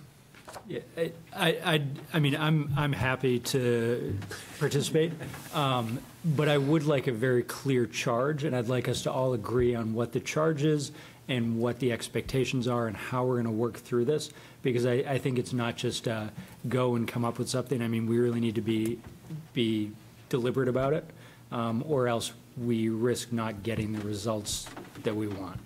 I'll take a stab working with Jessica and Sophie to get that charge, and then we can bring that up and take some volunteers to tackle that later post-budget vote season. Yeah, I think that's excellent, and yeah, get some input. Thank you. Were you going to add something? No, Okay, so I do just want to point out, as we were going through the slides and articles, which I will put these on the finance page of our town website, and I'm not sure if you guys have. Well, I don't believe you have printed copies of the presentation because I don't think I supplied them. But if you noticed when I was going through, I had graphs on each of the articles, and it talks about the historical reserve balance. Okay, so you're talking about the big chart in the middle that shows you almost a 10-year look of where our reserve balances have been for each of these articles. I just want to point out that for the most part, I mean, obviously you have your ups and downs, but if you were to do a long-term look, our reserve balances have been very consistent for a number of years, and especially recently with the loss of, and when I say recently, let's be honest, I'm talking from 2018, 19, that's recent for me. But we had major decreases in what our funding sources were for these reserves. So we have been able to sustain a historic reserve balance, okay? Part of the problem is that these replacements of current infrastructure, in addition to adding the growth and visioning and all of that, but it's costing more to replace a lot of these things, which is eating it away a little quicker, but we're starting also to see a greater return on our reserves, so that's kind of balancing out. So though I tell you, yes, we do need to be cognizant of our reserve balance, what we're spending out of it and what we're doing, we have enough to get through more than a couple years. It's not going to happen next year. It's not going to probably happen in 5 years. And I've said this for the last 3 years anyway, right? But I want it on your radar. I want to start having these conversations, and I want the buy-in of what a new program needs to look like for the town of Freeport, because we're getting to that point. Yeah, the sooner we talk about it, the sooner we get going, we have the benefit of time. Yeah, for sure.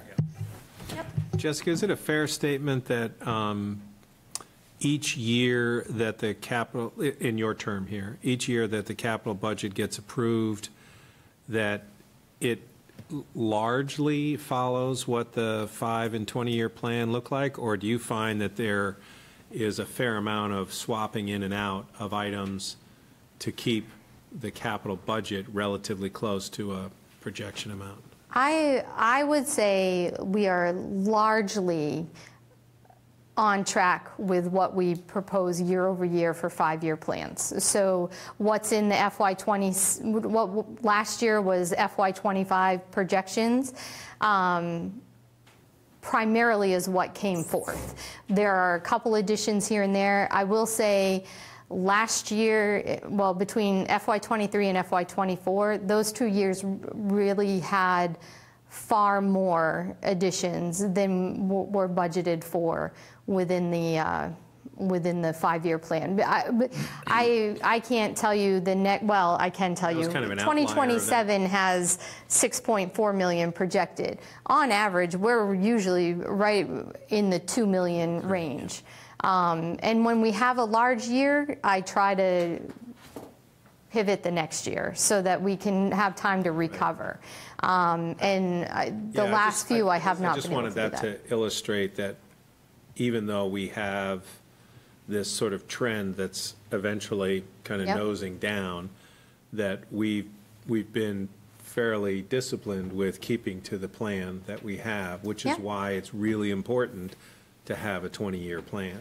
Even though the and as dollar things amounts kind of eventually creep up on us, at least the capital items are not creeping. We know what those are. We know what 3 years from now, we know what the expected police cruiser and road coverage is probably going to be. And as things get added, when things get added into the plan, they ultimately become part of the 20-year plan. Because I don't just put it in once, you know. Obviously, the town's going to have to maintain, you know, something in the future for it. So there become benchmarks, and those get adjusted annually based on maybe how fast they're deteriorating or sustaining or, you know, whatever. So there's a lot of look that goes on to the 20-year plan. And again, that's the work that you do with the manager and the department heads to get us that information. So thank you for that. Yep. If I may, are you at the end of your presentation? This is it. So part of what council asked me to do when I got here was to evaluate things. And you know that I was a finance director as well as a town manager in my previous life. I do just want to let you guys know that my evaluation of the finance department is that it is incredibly well run. It's a well-oiled machine, but I've been really impressed working with Jessica because she's been very open to ideas, and we've batted things back and forth to see what would work best for Freeport. So I'm really excited at the idea of kind of launching into a bigger discussion, because I know that Jessica's going to bring a lot to that discussion. So thank you. Thank you. Great. Matt? Sorry, just for clarity, I mean, this is, you know, we're sitting here because of the hard work that Jessica's done, and we need to acknowledge that, and I commend it. My statement is that there's only so much she can do because there's a policy aspect to it, and that's why we need a commingling of it. It's not in any way of saying, like, you're not doing enough. Like, this is just a step we need to take. Way at all. Not at all. Yeah. Right. Great. Yeah, I mean, we're in a luxurious position to be able to do this every single year out of reserves and not have to contemplate bonding and putting more burden on the taxpayers. So it's a remarkable position. All right, thank you, Jessica. You're welcome. Our last item is planning upcoming council workshops. So I'm hoping that this is not a 30-minute discussion. But there were kind of three things that have been brought up and discussed in various forums, and I just want to make sure we're all on the same page and kind of moving forward. First, I understand now that council usually does goal setting in like December or January, and I've had a couple councilors ask about that, so I don't even know how that usually goes, but is that something that we're still planning to do this year?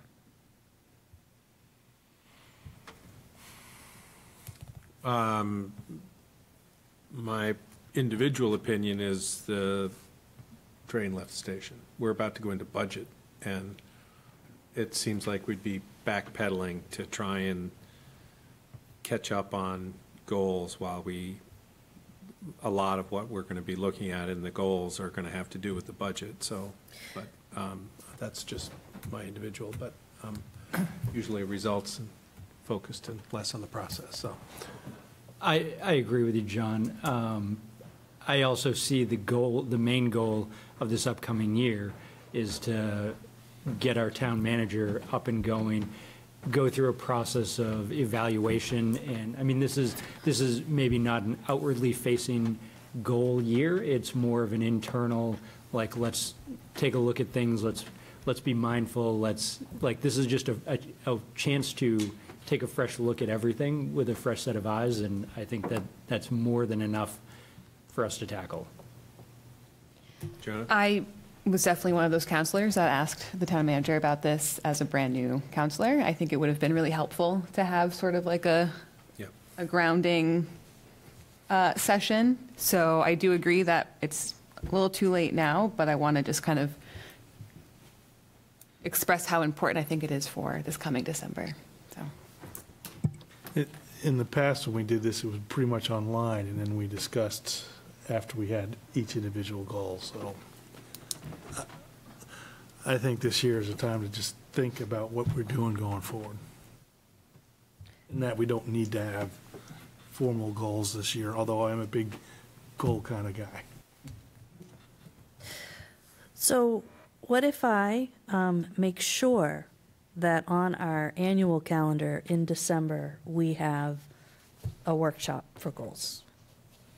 December or January? December, January. Yeah, December of the holidays. beginning of January. Yeah. Okay. I'm going to try again. I think it's important for this council to tour all of our facilities. We have a lot out there, and when we sit here and we have a slide come up of a public works vehicle, it's nice to look at the slide, but I know I learn a lot when I get out and say, wow, boy, this thing's got a whole lot big in the side of it that I didn't see on the picture. Totally agree. I'd love for us to schedule that, and I think it should be at the beginning of the year where we go to town hall, we go to the library, we go to the fire station, we go to the police department. We'll have a meeting at one of the meeting rooms at Public Safety, and we'll have a whole different idea about Yes. about the facility plan. We don't have a conference room anymore. So, you know, in City Pass, Waterville did that every year, and I thought it was extremely helpful. You see a rolling stock, and then that goes right into the capital budget. Yeah, I second that. And I think a lot of my perspective comes from being brand new, right, to the council. But I think there's value for all counselors, new or existing, to have that experience regularly. Sure. So, just supporting Totally that. agree. I think we enjoy, I believe, I'm maybe stepping out here, but I think we enjoy enough relationship through the manager to where any individual could request a department head a couple of weeks in advance notice, could you please give me a tour of X and Y and Z? And they'd be happy to do that. That's been my experience in the past whenever I've done that individually, going for a ride-along with PD, going down to Public Works, going down to Winslow Park, spending a couple of hours with Neil, find out everything that's going on down there. That's a great opportunity, and I think maybe we don't need to wait for an event for that to be scheduled. Encourage you all to try and do it individually through the manager, but I agree that it should be a regular event at a minimum once a year. Good idea.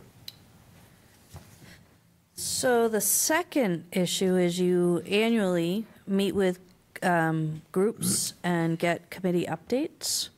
And I had tentatively thought April 9th, April 16th for that, one of those two. And didn't know if it mattered, how it was scheduled. Both or either or? I was hoping to do, my understanding is that community groups and committee updates is like one day, one evening that you set aside. I think it's taken two workshops just to get through all our committees, right? Okay, so we would do, the only thing I would ask that we think about doing differently would be the Freeport Community Library. That's a town department, and I would hope that we wouldn't single out a single town department to come and talk outside of the way that we have all the rest of them, if we could do that. But and this may not be written down, and probably it sounds like it's not, since you're not aware of it or seeing it anywhere, but previously it's been less than concrete in terms of how we've done it, but generally it's been 2 workshops scheduled for roughly 2.5 hours, and we have 5 half-hour presentations at each one. That's one way to get to it. I don't know if we have 10 groups today. Okay. But that's been a format. Okay. I don't think it has to be the format, but that's been a format. Okay. One thing we added to that was 2-3 years ago, we started doing a separate workshop just with FEDC because so much of that was tied up with vision and where we want to go and things like that. So there was the 2 committee workshops plus a separate workshop with FEDC. Yep. Can I ask a clarifying question on this? When it comes to the budget season and outside agency requests, there's usually a meeting where they come and, much like you were just talking, give their pitch in addition to the application that they fill out. And April 16th is late. Well, typically, the last couple years when it's expanded, when it began expanding, we had that as part of the public hearing of the budget, and I'm just looking to, I don't want to necessarily overlap and have groups have to come more than once. So I guess I feel like there may be some overlap with committees and groups that come to see you in addition to some of these outside agencies that are looking for funding. I guess I'm just looking for guidance on how you want outside agents. Maybe let me phrase it this way. I'm looking for guidance on what council would like to see for outside agencies that have requests as part of this budget season to come before you. My personal opinion is I'd like to see them presented in writing first before we're sitting in front of them. So we're not hearing about it at the same time that there's, 6 days of an expected decision to whether or not it's going to be included. So maybe as part of the public hearing in the operating budget, so not the one in April, which is the capital public hearing. We'll do the one, I think it's June 6th, which will be the public hearing for the operating budget. Or June 16th, they should be able to turn around an application for. I already have applications. Those were due last month. Okay. So I already have the applications in, So- but we just haven't presented the operating budget yet. What others think about that? I like it being in writing before we see them, for sure, yeah. And so we have that. We do. Okay. Yep. So we're, But June seems really late, though. so They could be part of a different budget workshop, and that's what I'm asking, is in the last couple of years that we've done it the night of the public hearing, but I think the public hearing might have fallen earlier, just based on the timing and the schedule, but we have budget workshops in the month of May.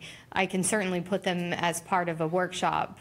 but we could also give you the applications so that you have them when they come in for their allotted time, right? Is that what we're looking at on the 9th and the 16th? Well, I think the distinction is the 9th and the 16th are committees, groups essentially inside the fence of town government as opposed to an outside agency. Okay, I'm sorry. I think that's a distinction. There is some crossover, I think, that happens, but yeah, for the most part, they should be pretty distinct. Yeah.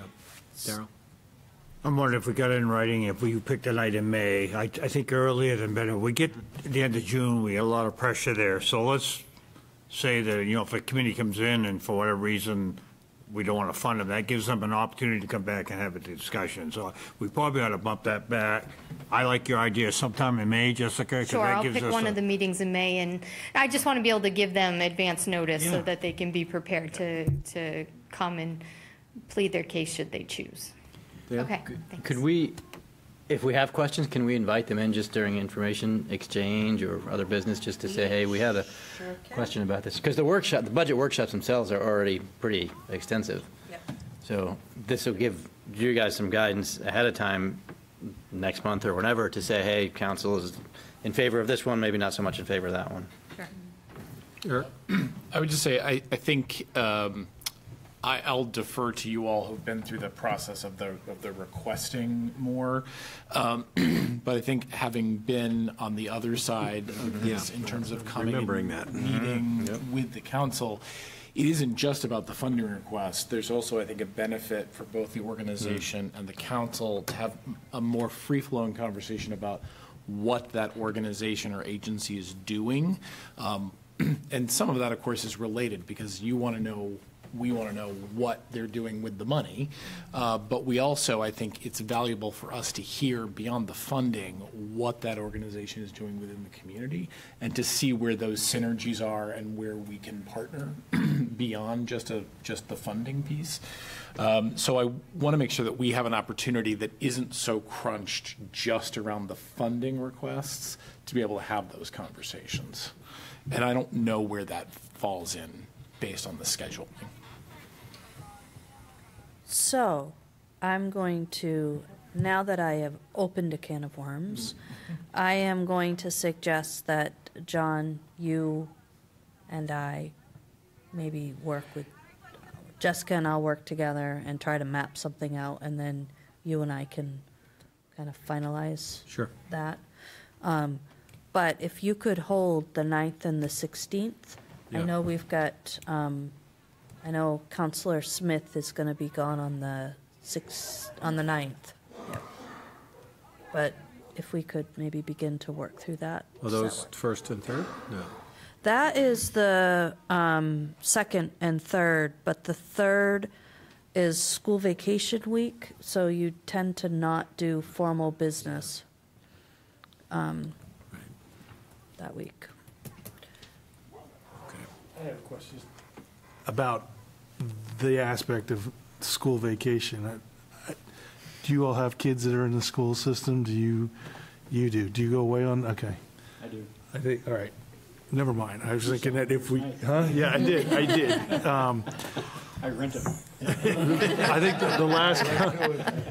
the last council, we were in a kind of a unique situation, except for you, Dan, where. Right, which is different from when I joined. There were a bunch of us, but yeah. Yeah, so it's, okay, never mind. I was going to recommend that we don't, if we could not skip that meeting, but I think we're swapping the 16th for the 23rd from a workshop, council meeting and workshop to a workshop and a council meeting, I think is what we're doing. So, yeah, so let's try and stick with keeping the 9th and the 16th for workshops. Okay. Right. And I'm going to skip the next one because I have to chat a little bit more. Okay. For that. All right, so that concludes our agenda for this evening. We do have an executive session. While we're still convened, I need a motion to go into executive session. I'll make that motion. Second. Do I need to read it? Yeah, we do. Sorry. Item 7424. Okay. To consider action relative to executive session pursuant to 1 MRSA 405 6A pertaining to town management performance goal setting. A motion that the town council enter executive session. Second. All those in favor? Aye. 7-0. All right, we are adjourned and in executive session. And we are not coming back.